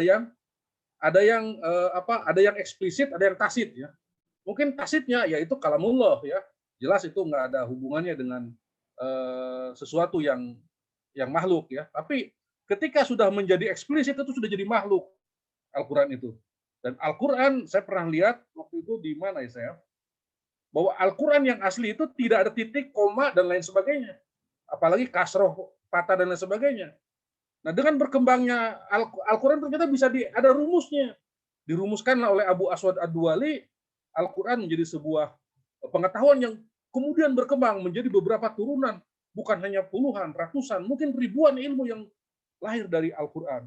Nah, ini canggihnya knowledge management menurut saya pada waktu itu. Nah, bahkan pada waktu itu ulama bukan hanya ulama dari segi bidang agama.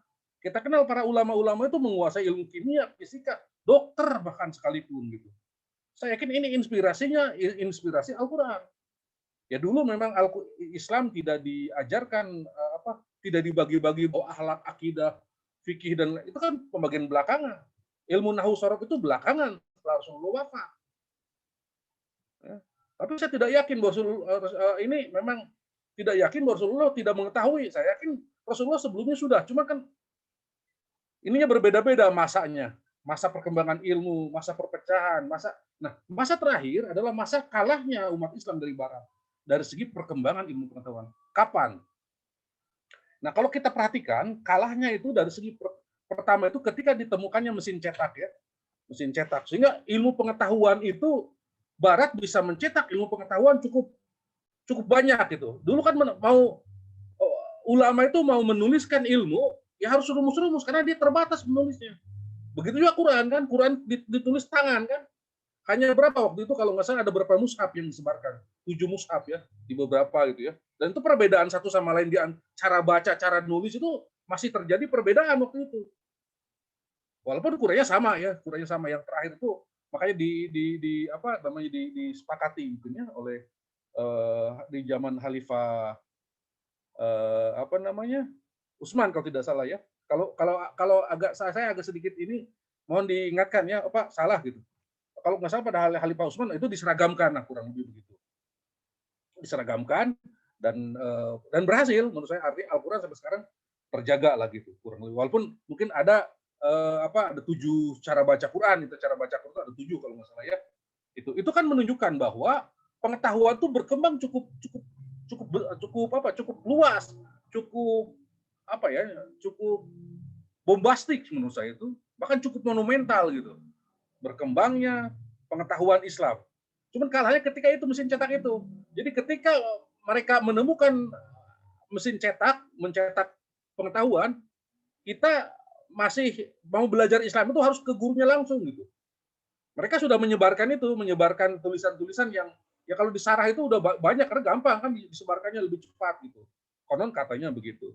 Nah, di situ mungkin loncatan pengetahuan di situ yang kita tertinggal akhirnya ya di dunia pengetahuan kita. Dan juga mungkin beberapa kasus-kasus lain ya perpecahan dalam dunia Islam sendiri akan memperlemah perkembangan ilmu pengetahuan dalam dunia Islam. Tadi menarik juga apa yang dibahas oleh siapa ya tadi itu oleh Ustadz Mahbub kalau nggak salah, tentang bagaimana materi pelajaran dan yang diberikan di sekolah-sekolah umum ya, dan sekolah-sekolah khusus yang yang hanya memberikan satu daras kitab misalnya. Kita juga bisa kembali ke zaman era-era Muhammadiyah berdiri ya. Di situ Muhammadiyah mereaksi atau merespon dari pendidikan tradisional pesantren yang dianggap tertinggal, dan Muhammadiyah membuat sebuah terobosan baru dengan sekolah modern yang mengadopsi pelajaran-pelajaran barat gitu. Ini juga menurut saya patut kita cermati, dan mana akhirnya yang berkembang gitu misalnya. Karena Muhammadiyah menurut saya lebih fokus ke pendidikan yang bersifat umum, sementara pesantren-pesantren tradisional dan sekarang timbul lagi dari kawan-kawan yang dari Libya, dari Saudi, dari Timur Tengah yang lainnya mungkin mengembangkan sesuatu yang berbeda misalnya polanya. Nah, setahu saya sih, mungkin ini kalau salah bisa dikritik oleh teman-teman, alumni Timur Tengah itu hebatnya di substansi menurut saya. Jadi penguasaan substansinya bagus, tapi kalah di metodologi. Menurut saya ini yang perlu tapi boleh dikritik ya, di metodologi. Karena memang Barat itu metodologi yang diinikan. Sementara Islam itu ya substansi gitu. Jadi mereka banyak menguasai ilmu-ilmu keagamaan, tapi ketika meneliti mereka agak canggung ya di metodologi. Karena biasanya orang ulama-ulama yang atasnya baru gitu diberikan metodologi gitu. Jadi kalau di kita, misalnya mohon maaf ya, sekolah-sekolah IAIN atau UIN yang jurusan agamanya, metodologinya mengetahui, tapi substansi ilmunya kadang-kadang bahasa Arab juga kadang-kadang nggak bisa. Ini kan juga akan memperparah memperparah pengetahuan keislaman yang kadang-kadang jadi kacau gitu ya, nggak jelas juntrungan ininya, dia paham apa, aliran apa, nggak paham dia kemana-mana akhirnya. Oke, nah tadi menurut saya sih tentang yang tadi menanggapi tentang bagaimana apakah 6 mata pelajaran dulu atau satu, itu memang dasarnya kalau belajar ilmu agama itu kan tidak bisa langsung masuk ke belajar fikih, belajar tafsir kan nggak bisa begitu. Sama dengan belajar kedokteran, kita harus belajar ilmu eksak dulu, ilmu matematika, ilmu biologi sebelum masuk kedokteran. Agama juga, apalagi agama itu metafisis, jauh lebih persiapan harusnya di ilmu-ilmu dasarnya. Ilmu dasar itu ya nahwu, sorof, misalnya, terus ilmu-ilmu teks misalnya yang lainnya gitu. Kalau tanpa menguasai itu ya agak repot menurut saya. Harusnya memang penguasaan bahasa Arab harus menjadi prioritas ya. Orang yang nggak bisa bahasa Arab ya, apalagi nahwu sorofnya nggak ngerti, agak repot kalau disuruh terlibat dalam menafsirkan sebuah ayat Al-Quran, hadis misalnya. Saya tanggapan itu aja dulu dari saya, tapi kalau para asatid ada yang mengomentari juga silakan. Nah, kemudian saya akan lanjutkan dengan knowledge management, menguatkan apa yang dikatakan Ustadz Rija, itu udah bagus menurut saya.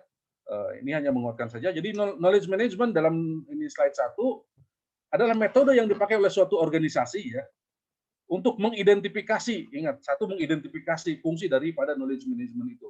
Mengidentifikasi apa? Mengidentifikasi berbagai pengetahuan. Di mana ya? Di organisasi gitu ya, kurang lebih.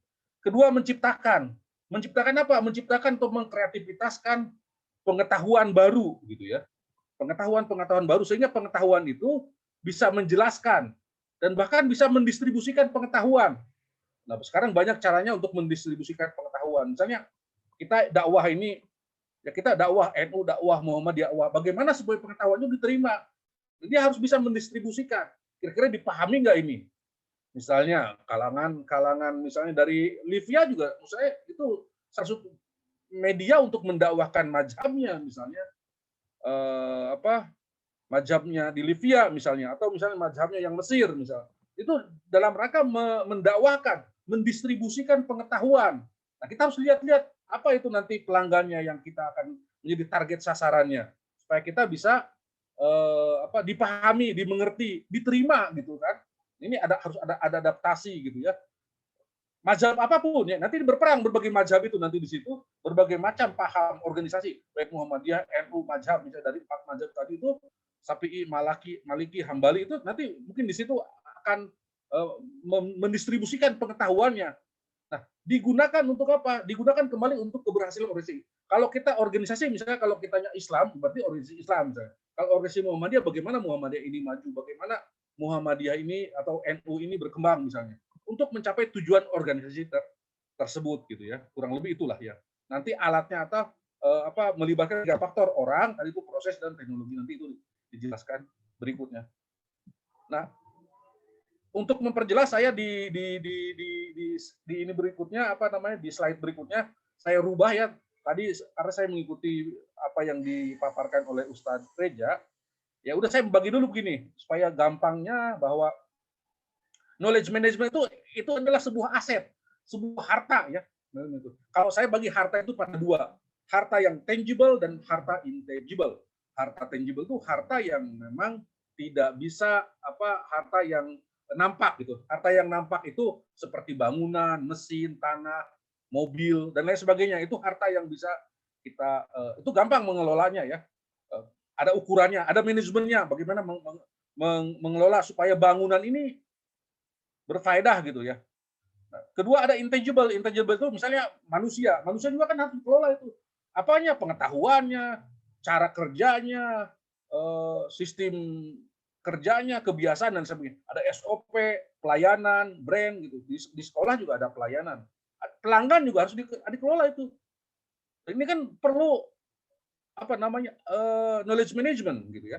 Jadi aset itu perlu kita kelola, perlu kita manage gitu ya. Baik yang tadi yang terlihat, terobservasi, atau yang intangible seperti pengetahuan. Nah, yang slide ketiga, oleh karena itu harus ada manajemen aset. Kalau lihat harta yang kita miliki, misalnya selain seperti gedung, bangunan, dan lain sebagainya, itu gedung-gedung dan bangunan yang lain sebagainya itu, mobil dan sebagainya, ini harus terawat supaya organisasi kita tidak rugi. Harus dirawat. Nah, pengetahuan juga begitu harus dirawat. Kalau saya ibaratkan tadi materi itu seperti mobil, motor, yang punya perusahaan, bangunan, gedung itu harus dirawat. Kalau kita nggak merawat ya cepat rusak ya, nanti biaya perbaikannya mahal lagi gitu. Jadinya kita harus investasi yang baru lagi gitu. Nah, pengetahuan juga sama begitu. Pengetahuan juga harus dirawat. Pengetahuan di organisasi kita itu banyak orang-orang yang memiliki pengetahuan. Nah, atau memiliki brand. Misalnya Muhammadiyah sudah dikenal brandnya Muhammadiyah. NU sudah dikenal brandnya. Ini harus dirawat nilai-nilai. Jangan sampai citra-citranya ini rusak. Misalnya karena Muhammadiyah terlalu dekat pemerintah, NU terlalu akhirnya orang bisa jadi antipati dengan NU dengan Muhammadiyah misalnya. Atau bisa misalnya ada paham tertentu yang dianggap banyak terlibat dalam tanda petik ya terorisme misalnya. Ini akan akan mencederai lembaga kita nanti itu. Orang nanti mau masuk ke situ takut gitu. Oleh itu jangan begitu, harus dirawat ini. Kita jangan dulu terlibat ini. Kalau sudah kuat baru mempengaruhi, mungkin itu lain lagi. Kedua, manajemen aset juga atau bangunan baik fisik atau tidak fisik seperti pengetahuan itu tercatat. Ada book value. Tercatat itu artinya orang-orang misalnya Ustadz Rija ini ahli di bidang apa? Tercatat dia. Apalagi kalau perusahaannya besar. Ustadz ini misalnya Mahbub, ahli di bidang apa? Tercatat dia. Oh, ini ahli di bidang hadis, ini di bidang fikih. Ini ketika ada apa-apa kita butuhkan, mereka yang menanganin gitu. Tidak asal saja gitu. Tercatat. Dan ketiga digunakan secara maksimal untuk meningkatkan performa organisasi. Nah, pengetahuan itu harus bisa meningkatkan performa organisasi. Baik itu menguntungkan secara materi atau misal menguntungkan secara citra. Kalau misal suatu ketika ada asatid atau siapalah misalnya yang dianggap menciderai sebuah organisasi, ya dikeluarkan saja gitu. Daripada nanti bikin cemar organisasi. Seperti tadi saya bilang, terlibat terorisme misalnya. Ya itu sebaiknya dikeluarkan aja dulu gitu, dikeluarkan supaya nanti lembaga kita tidak tercemar gitu atau paham-paham dan lain sebagainya lah gitu ya. Misalnya untuk meningkatkan performa organisasi agar organisasi itu bersih, baik citranya sehingga banyak orang yang mau mendaftarkan ke sekolah kita gitu ya. Jadi performa organisasi itu dengan adanya pengetahuan itu meningkat. Bagaimana caranya gitu. Terus juga nilainya bisa meningkat. Nah, nilai pengetahuan itu bisa meningkat. Misalnya kita punya mobil, nah kalau mobil kita itu harus dimanfaatkan lah. Kita punya tanah, ya disewakan saja supaya tanah itu menghasilkan uang. Kita misalnya Ustadz Reja ceramah, ceramahnya kita jual bila perlu lewat YouTube, lewat apa, bernilai gitu. Oh, berarti apa yang kurang dari ceramah saya itu? Oh, saya kurang, daya tariknya kurang, cara menyampaikannya kurang bagus, fokusnya kurang dan lain sebagainya. Ini pengetahuan juga begitu gitu ya. Pengetahuan seluruh asatid yang ada di sebuah yayasan atau di sebuah organisasi organisasi pendidikan ya harus meningkat gitu. Bahkan saya pernah lihat salah satu sekolah internasional di Jakarta dulu itu katanya bagaimana untuk menghasilkan menghasilkan penghasilan. Karya-karya siswa itu menghasilkan nilai. Jadi dia mengelola ini, anak-anak memiliki keterampilan misalnya melukis. Melukis oleh guru lukisnya orang-orang yang punya bakat khusus itu tentang melukis. Ternyata bisa dijual itu lukisan. Dan itu uang tuh masuk ke sekolah untuk kepentingan sekolah juga. Masuk ke sekolah. Yang membeli siapa? Orang tua siswa juga yang membeli. Kadang-kadang ya orang lain yang membeli, kan ini dalam rangka manajemen pengetahuan dari tasitnya siswa itu, tasit ke eksplisit, udah di eksplisit membuat menjadi nilai gitu, menjadi uang gitu, dibeli oleh ini. Jadi bernilai ini ganda lagi. Ini Ustadz Abdullah Somad, Ustadz Uwah itu Ustadz Agi misalnya, itu kan bisa kaya gara-gara apa? Gaya-gaya kontennya di YouTube masuk terus, mengalir terus, itu kan kepintaran knowledge management. Tapi bagaimana kita mengelolanya menjadi menarik gitu ya. Nah, terkenaan dengan identifikasi knowledge management, misalnya kalau kita ingin mengetahui tadi bisa Aroyah ya, di Aroyah itu kalau nggak salah di Sukabumi ya, juga di Bogor itu misalnya Al-Wafa ya kalau nggak salah, bagus-bagus misalnya sekolah bagus-bagus. Bahkan kalau di Sukabumi itu kalau nggak salah Al-Royah itu bahasa Arabnya luar biasa, misalnya bagus itu. Kita lihat, mungkin tidak semua yang bagus di bahasa Arab kan ini kita, tapi orang tuh ada yang pintar, misalnya kita udah kenal ada beberapa orang rekan kita sini tuh bahasa Arabnya kurang, kan jangan kasih ngajar bahasa Arab dia mah. Tapi dia pendekatan ke masyarakatnya bisa bagus, tempatkan jadi humas gitu kan. Kita harus punya data ini, identifikasi dulu apa yang diketahui oleh organisasi kita, sebutkan orang-orang ini gitu. Cuman kadang-kadang memang investasi human investation itu, investasi manusia itu ya, itu kadang-kadang kita tidak begitu peduli ya, padahal ini investasi yang mahal ya, investasi yang penting saya. Terus pengetahuan apa yang dibutuhkan oleh, jadi kalau kita merekrut calon karyawan untuk organisasi atau lembaga kita lihat dulu apa sih keterampilannya, kita sedang butuh apa, perusahaan kita atau yayasan kita butuh apa nih. Misalnya yayasan kita di demo gara-gara banyak orang yang tidak setuju dengan isunya macam-macam ya, kita merekrut orang-orang yang kira-kira bisa dekat dengan masyarakat misalnya ya. Kita juga perlu itu penguatan di bidang itu. Kalau bayangkan kita semua pintar bahasa Arab di sekolah kita katanya, tapi orangnya kaku-kaku misalnya. Ada orang yang nggak pintar apa-apa dia, cuma pintarnya dia bagaimana mendekati masa itu bisa dia. Ya kita tempatkan di situ supaya orang tersebut misalnya bisa mendekati masyarakat. Kita tidak begitu sebetulnya.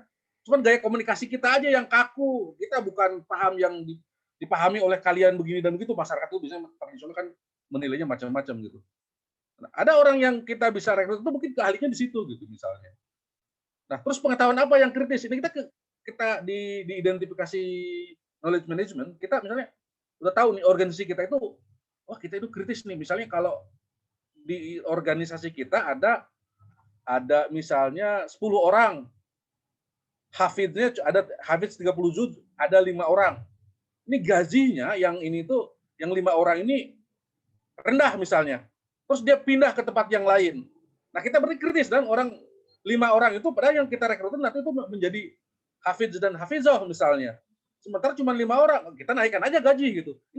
Itu juga manajemen pengetahuan menurut saya. Menjaga itu ya. Jadi beberapa orang yang kira-kira kita sangat butuhkan ya berarti kita harus demand dan apa itu namanya? Biasanya kalau organisasi itu tergantung oleh penawaran dan supply and demand. Supply and demand. Itu harus kita perhatikan. Kalau banyak yang melamar ke sekolah kita, orang itu yang banyak dia gajinya lebih rendah gitu. Tapi kalau yang memang jarang, lulusan Livia, lulusan ini kan orang-orang hebat menurut saya itu. Nah, itu berarti beda dengan yang lain misalnya. Tapi kalau banyak yang ternyata lebih banyak bahasa Arabnya daripada orang yang justru akunting yang kurang misalnya. Nah, ini kan kita juga harus perhatian lah gitu. Supply and demand tadi itu tergantung. Nah, tadi ini sudah dibahas sih yang slide 5 tentang jenis-jenis pengetahuan. Jenis-jenis pengetahuan itu tadi seperti yang dibahas oleh Ustaz Rija, Ustaz Rija paham menurut saya. Nah, tacit itu ada 2 ya, tacit dan eksplisit. Tacit itu yang tersembunyi di dalam setiap orang. Misalnya kita tidak tahu bahwa Ustaz Rija memiliki kemampuan selain bahasa Arab itu kemampuan teknologi yang bagus. Nah, ini harus dieksplisitkan. Apa? Pengetahuan manajerial yang bagus. Harus dieksplisitkan itu. Dengan cara apa? Nanti saya akan bahas tentang bagaimana mengeksplisitkan yang tacit itu. Ya. Yang eksplisit itu yang gampang lah. Tadi itu seperti buku, ya, mungkin YouTube, terus mendistribusikan apa aplikasi dan lain sebagainya gitu ya. Ini sudah 45, saya tinggal 15 menit balik. Nah, ini fungsi tentang problem. Fungsi daripada knowledge management. Kenapa sih knowledge management itu penting? Knowledge management itu penting ketika ada gap di antara karyawan. Ada gap itu, ada yang misalnya gap itu apa namanya di organisasi kita, misalnya di Al-Wafa atau di apa ya, misalnya kira-kira kalau orang ini keluar, ini nggak ada yang ngurus komputer misalnya. Komputer nggak ada yang ngurus nih. Ini hati-hati, oleh karena harus ada apa? Harus ada ini apa namanya kader di situ. Nggak bisa kita mengandalkan satu orang di situ. Nah, ini gap karena ada gap knowledge gitu. Jomplang, ada pengetahuan ustadz satu dengan ustadz itu jomplang. Ini pinter banget, ini harus dibina ini. Siapa tahu yang pinter banget itu dia udah ngincar lagi sekolah lain. Justru yang bodoh, atau yang bukan yang bodoh lah, yang apa yang biasa-biasa, tapi kalau dia belajar semua bisa. Nah, oleh itu harus disiapkan gitu. Dia keluar nanti lembaga kita bisa bangkrut misalnya, itu hati-hati. Kedua, kehilangan pengetahuan juga, orangnya meninggal misalnya. Loss knowledge, kehilangan ini apa seorang yang ada di situ meninggal, udah nggak ada lagi penerusnya misalnya. Ini hati-hati juga, oleh itu harus ada knowledge management di situ. Lack of sharing knowledge misalnya, ya karena sedikitnya sharing. Ustadz Reja pinter, Ustadz misalnya Solihun pinter, tapi murid-muridnya apa teman-teman yang lainnya belum ini. Nah, ini harus ada di situ apa berarti lack of sharing di situ, kurangnya sharing di situ. Atau knowledge yang dimiliki tidak sesuai dengan kebutuhan. Misalnya ada sarjana apa ya? Sarjana sosiologi misalnya, ngajar di sekolah asatid misalnya di situ. Ya, mungkin ini tidak sesuai ini, oleh karena itu ya tidak sesuai dengan kebutuhan, atau kalau nggak ini jadi harus di knowledge management gimana nih ininya gitu, harus dikelola lah baiklah. Terus tingkat penguasaan knowledge yang kurang. Nah, ini bagaimana meningkatkan knowledge. Ini kan problem-problem dalam knowledge management. Nah, tuh lihat tujuan knowledge management itu dibahas tujuan KM ya. Itu bagaimana lembaga kita agar produktif. Ya, karena produktif itu karena belum tentu terkait dengan harta yang apa ya? Harta yang tangible saja. Tapi juga dengan pengetahuan bisa orang produktif itu bisa menjual uang, bisa menguntungkan gitu. Tadi misalnya suatu ketika sekolah kita di demo gara-gara salah paham masyarakat misalnya. Ya kalau orangnya pintar-pintar sebetulnya, tapi ketika berhadapan dengan masyarakat tidak bisa, ya harus ada orang yang bisa menjembatani gitu. Supaya mereka paham betul bahwa kita itu tidak begitu gitu. Yang tidak mereka duga gitu, tidak paham begitu gitu misalnya. Ini menurut saya harus perlu pengelolaan yang baik lah. Apalagi kalau orang pintar tapi bisa dekat dengan masyarakat, adaptif, orangnya santuy, enak misalnya. Ini perlu diinikan, saya perlu apa namanya?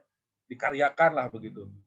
Terus juga tujuan knowledge management itu juga agar kualitas kita tuh apa namanya? Meningkat lah gitu.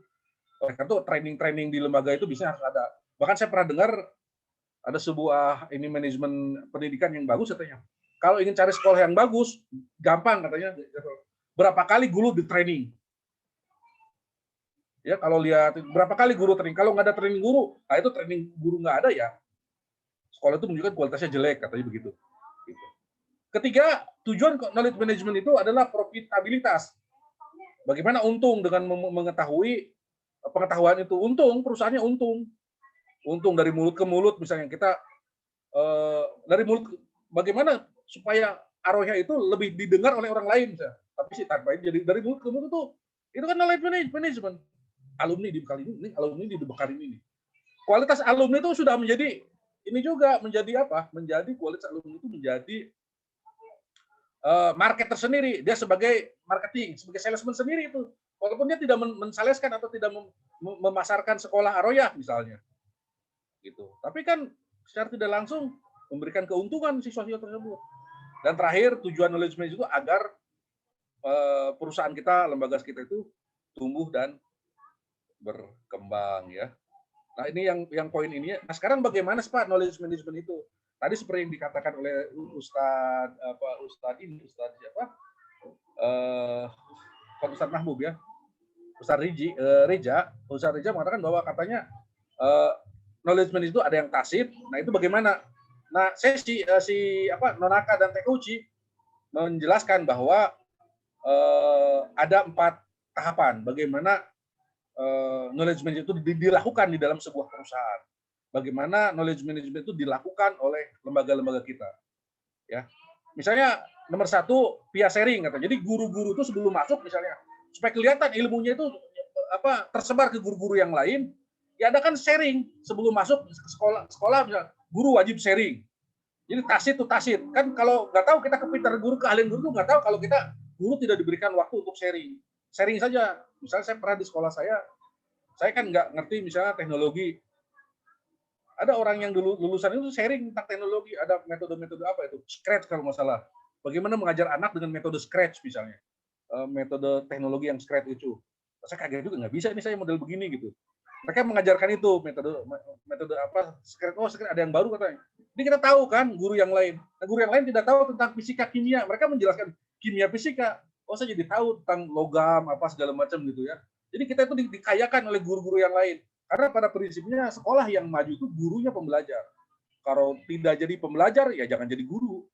Guru pembelajar itu mutlak diperlukan di lembaga manapun. Jadi tacit itu dari guru satu ke guru yang lain itu saling memberikan ini sharing. Bahkan harusnya digir. Misalnya Ustadz Reza sharingnya di bidang ilmu syariah. Nanti Ustadz Solihun misalnya kalau satu lembaga di bidang fikih, terus itu mereka akan sharing. Oh iya ya, saya nggak tahu ini. Oh iya ya, bisa. Jangan dikira juga orang yang tidak memiliki pengetahuan menurut kita di bidang agama tidak memiliki kecakapan yang lain. Ada juga pengetahuannya. Misalnya sosiologi tentang teori apa gitu dibahas. Kita dengarkan saja dulu. Itu via sharing. Sehingga secara tidak langsung guru itu di training oleh teman-temannya yang lain gitu. Dan ini biayanya murah. Guru sendiri itu akan menyiapkan sharingnya, yang lain akan menerima sharingnya. Kedua, tacit to explicit. Kalau tacit to explicit bisa guru diminta untuk membuat sebuah karya. Udah setiap guru punya wajib. Makanya kalau di sekolah negeri kan, bukan negeri sih sebenarnya, ini banyak yang basa-basi sih kalau di negeri ya. Tacit itu mereka misalnya wajib menulis sesuatu. Ini kelihatan ilmunya. Misalnya Ustadz Mahbub menulis sesuatu yang ini dituliskan. Oh, pengetahuan Ustadz Mahbub itu segitu, gitu. Gini. Menuliskan dalam bentuk dokumen. Sehingga kalau sudah eksplisit bisa dinikmati oleh siswa, dinikmati oleh guru-guru yang lain. Nah, ada lagi yang explicit to explicit. Kita antar dokumen, kita sudah tahu misalnya karya-karya guru atau karya-karya siswa, itu sudah antar dokumen itu kita pelajari gitu ya. Orang-orang ini ada buku ini dipelajari, ini dibanding-bandingkan antara dokumen satu atau pengetahuan yang sudah eksplisit tadi itu antara buku satu dibandingkan gitu. Itu antara explicit to explicit. Dan terakhir cara untuk mengimplementasikan knowledge itu adalah dengan explicit to tacit. Misalnya ada SOP itu kan standar operational procedure itu sesuatu yang bisa kita baca, bisa kita lihat gitu ya. Itu harus diterapkan kepada seluruh guru misalnya, sehingga menjadi budaya. Ini budayanya kalau di Arabnya harus pakai bahasa Arab. Bahasa Indonesia haram dalam tanda petik ya. Itu bukan haram fikih mungkin atau haram ini ya. Yang jelas supaya tujuannya ya bagus juga. Di sekolah saya juga dulu pernah ini haram bahasa Indonesia hari ini harus bahasa Inggris. Haram itu artinya dia kalau melanggar harus bayar denda gitu ya, belajar denda gitu. Nah ini kan SOP itu. Kalau sudah jadi budaya enak. Nah, ini kan bisa jadi bahasa Arab, bisa jadi budaya di situ enak, dan itu kadang-kadang itu yang mahal. Misalnya di Arabia gurunya semua udah pinter-pinter. Di tempat lain udah pinter-pinter juga, tapi kenapa enggak beda kemampuannya? Apakah guru yang bodoh? Belum tentu gurunya bodoh. Karena sih belum jadi budaya, susah. Karena itu budaya itu salah satu juga knowledge management ya. Gitu. Maaf saya agak rubah ininya. Mungkin itu saja ya manfaat dan lain sebagainya. Oh ini ada lagi yang slide 12 ya. Di slide 12 itu di situ ada hierarki ya, hierarki tentang pengetahuan. Di itu tuh ada tentang dari data menjadi informasi menjadi pengetahuan, pengetahuan diimplementasikan menjadi sebuah kebijakan. Nah, kita ini sebenarnya saya pikir kita sudah paham semua sebetulnya. Kita mendapatkan informasi itu dari data-data ya, dari data-data sehingga menjadi informasi itu penting sehingga dia menjadi sebuah pengetahuan menjadi sebuah kebijakan. Nah, ini hierarki pengetahuan dalam sebuah organisasi. Kita punya data apa di sekolah, terus menjadi informasi apa, terus menjadi pengetahuan bagaimana, dan menjadi ini harus dilaksanakan semua sih. Nah, terus yang terakhir di slide ke-13, apa sih dalam dunia pendidikan itu knowledge itu apa berlaku di mana saja? Di dalam penelitian. Penelitian kita tuh kadang-kadang ya dijadikan ini saya mau menulis itu kadang-kadang harus bayar. Ini mereka orang barat itu sekarang sudah memanfaatkan knowledge management dengan keuntungan mereka. Para profesor itu kaya, kadang-kadang mereka mereview gitu ya. Mereview tulisan-tulisan kita, dibayar oleh kita. Kaya mereka kadang-kadang begitu. Itu berarti mereka sudah bisa memanfaatkan knowledge management. Nah, harusnya kita jangan juga manut juga, harus bisa juga bikin lembaga-lembaga ini gitu, riset. Kedua, kurikulum juga sama, customer service, pelayanan. Jadi pelayanan yang kita ini kan juga itu menjadi knowledge management semuanya, administrasi dan perencanaan strategi. Mungkin itu saja dari saya. Mungkin ada waktu 4 menit, kita ada yang ditanyakan sebentar, 2 bentar lah. Silakan. Izin bertanya Pak Dokter. Silakan. Baik, bismillah, terima kasih atas kesempatannya. Ini satu hal yang baru saya ketahui ya, Masya Allah, terima kasih atas tema yang diangkat ini Pak Dokter. Walaupun mungkin sebenarnya kita sudah mempraktekkan itu ya, cuma tidak terasa aja gitu. Ya, betul. Belum ada terdefinisikan atau menjadi sebuah nama gitu di kehidupan kita. Di pesantren misalnya, di budaya, sudah jadi budaya seperti itu ya. Nah, kalau diperhatikan pengertian dan penjelasan tentang knowledge management ini, di mana salah satu komponen utamanya adalah personal atau people ya. Bahkan ada yang menyatakan tadi sedikit searching itu yang merupakan 70% dari keseluruhan elemen knowledge management, yang 10%-nya teknologi, yang 20%-nya apa tadi? Lupa. Ada tiga elemen gitu ya. Tapi yang paling besar adalah 70% itu personal atau people-nya. Nah, kemudian kita tahu juga ya bahwa dalam dunia SDM, sumber daya manusia, sebelumnya kita kenal dulu itu hanya diangkat semacam personalia ya, jadi bagian personalia bagi tukang angkat, kemudian bikin jadwal dan sebagainya ya. Jadi manusia itu dianggap sekedar barang atau aset ya. Lalu berubah menjadi HRD, Human Resource Development ya. Nah, kemudian di akhir-akhir ini itu kelihatan berubah lagi menjadi human capital ya, human capital ya. Ya, manusia dianggap memiliki perasaan, pikiran, kebutuhan, serta memiliki knowledge ya di human capital ini. Nah, di sebuah perusahaan atau sebuah lembaga atau organisasi. Nah, yang jadi pertanyaan saya, apa knowledge management ini merupakan bagian dari human capital management atau apa ada hubungan antara keduanya nih Pak Dokter? Mohon pencerahannya. Terima kasih. Oke, terima kasih Pak Ustadz Saiful. Tepat sekali tuh Ustadz Saiful, saya juga waktu baca-baca itu ya. Ada perubahan, ini berarti Ustadz Saiful mengikuti ini. Terima kasih ini mengikuti. Jadi memang belajar yang mandiri itu jauh lebih efektif dibanding hanya nunggu-nunggu dari informasi dari dosennya. Nah, perubahan-perubahan itu memang dia begini kan, ilmu itu biasanya lahir karena dia reaksi daripada sebuah situasi atau kondisi. Dulu seperti lahirnya ilmu matematika katanya kalau masalah Pythagoras itu karena orang kesulitan ketika Sungai Nil itu kebanjiran. Jadi batas-batas mereka tidak tahu, maka lahirlah ilmu. Sosiologi juga lahir begitu katanya. Nah, ilmu manajemen juga lahir begitu. Dia mereaksi atau merespon situasi yang berkembang di tengah masyarakat.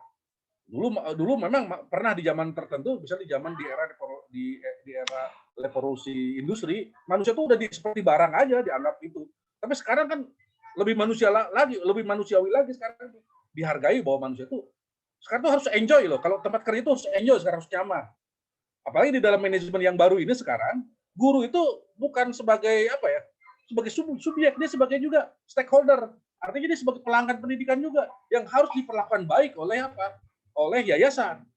Tapi yayasan juga harus diperlakukan baik oleh guru gitu. Jadi sekarang tuh harmonisasi itu tuh kembali ke nilai-nilai yang fitrah. Islam sebetulnya nilai fitrah itu Islam. Islam itu pesannya fitrah, sesuai dengan nilai-nilai kemanusiaan yang sejati. Betul tadi kata Ustadz Arifin Saifullah bahwa sesungguhnya manajemen ini udah jalankan. Cuman kita tidak bisa belum mensistematisasikan. Orang Barat lah yang mensistematisasikan. Gitu. Ya tadi saya bilang makanya kenapa Quran itu melahirkan berbagai pengetahuan yang cukup banyak. Ya karena itu kehebatan Quran. Dari mana itu orang bisa tahu ilmu nahu, ilmu sorok? Ya dari Quran. Sebelum Quran nggak ada nahu sorok. Itu hebatnya, canggihnya itu. Cuman kita tidak mengkerangka itu, tidak membuat sistematisasi. Dan kita tadi saya bilang, kalahnya kita ketika kita tertinggal di dalam teknologi. Mereka udah menemukan mesin cetak, kita masih belajar teks-teks yang ditulis oleh tangan, sehingga pesan yang sampai telat gitu, kurang lebih begitulah kurang lebih. Tapi apa yang disampaikan Ustadz Saifullah, ya betul begitu apa adanya, sebenarnya nggak ada pertentangan ya, itu bagus sekali. Mungkin waktunya sudah jam 10 ya, mungkin Profesor Wes sekarang baru masuk. Itu Ustadz ya, apaan mungkin ya, jika kurang berkenan ya. Ya, terima kasih Pak Dokter. Ya, mohon maaf jika kurang berkenan, saya hanya sharing juga, saya sebetulnya saya juga belajar dari para. Ya. Jadi pernah dengar juga istilah Pak Dokter? Pernah dengar istilah ketika katanya pertanyaan atau soal-soal tentang manajemen itu enggak ada jawaban benar salah. Apakah istilah itu benar atau bagaimana? Jadi kalau ada saya setuju juga. Benar salah itu artinya kan gini. Kalau di dalam istilah dalam fikih itu kalau nggak salah ada tasis maudhu ya. Tasis maudhu itu ya ketika ini haram, halal, ini mubah. Misalnya kondisi haram itu misalnya makan daging babi haram misalnya. Tapi bisa boleh ketika orang gimana? Kita tidak bisa ini kan orang yang subjeknya yang ini. Mungkin dalam manajemen juga begitu mungkin. Dalam manajemen itu kita lihat konteksnya yang paham siapa? Yang pahamnya ya yang mukhalifnya. Orang yang punya tanggung jawabnya yang bertanggung jawab. Oh ini boleh, ini nggak boleh itu. Hukum aja yang membatasi bahwa ini harus begini gitu. Itu kan manajemen juga sama menurut saya ya sama kurang lebih begitulah. Kita lihat situasinya. Ini benar salah itu tidak tepat memang bahkan di dalam jawaban ujian soal-soal sekarang yang dikembangkan di sekolah juga begitu. Guru itu tidak boleh menyalahkan murid. Karena mungkin jangan-jangan murid itu punya ini sendiri gitu. Cuman dia bisa mengarahkan nih arahnya kira-kira begini, gini gitu. Tapi saya pikir kalau ilmu di dalam ilmu fikih jauh lebih saklek ya. Cuman entah tasis maudhunya ketika menempatkan maudhu kita yang paham pasti ininya ya pelakunya gitu yang paham. Mungkin itu saja. Oke. Afan jika kurang berkenan. Mungkin sebelum ditutup Pak Dokter, ini menanyakan UTS nih. Offline atau online, Pak Dokter? Kalau saya sih UTS offline mau online juga nggak masalah ya. Cuma kan saya kan dosen ini sebetulnya saya bukan struktural, jadi yang menentukan biasanya kampus. Saya menyerahkan soal, kemudian yang mengelola kan kampus ya. Saya pikir itu adaptif lah, insya Allah adaptif. Tapi saya kan tidak punya kebijakan. Saya itu dosen itu saya tenaga fungsional bukan tenaga struktural. Ini juga manajemen juga ya, ini manajemen. Ya, kalau tenaga fungsional nggak bisa memutuskan harus gimana. Bahkan saya harus ngikutin, walaupun misalnya yang ngatur saya hanya S1, yang ngatur saya hanya S2, saya doktor misalnya, sama saja. Atau yang profesor bahkan harus ngikutin struktural ya. Mohon maaf ya. Oke, terima kasih. Wallahul muwaffiq ila aqwamit thoriq. Terima kasih. Waalaikumsalam warahmatullahi wabarakatuh.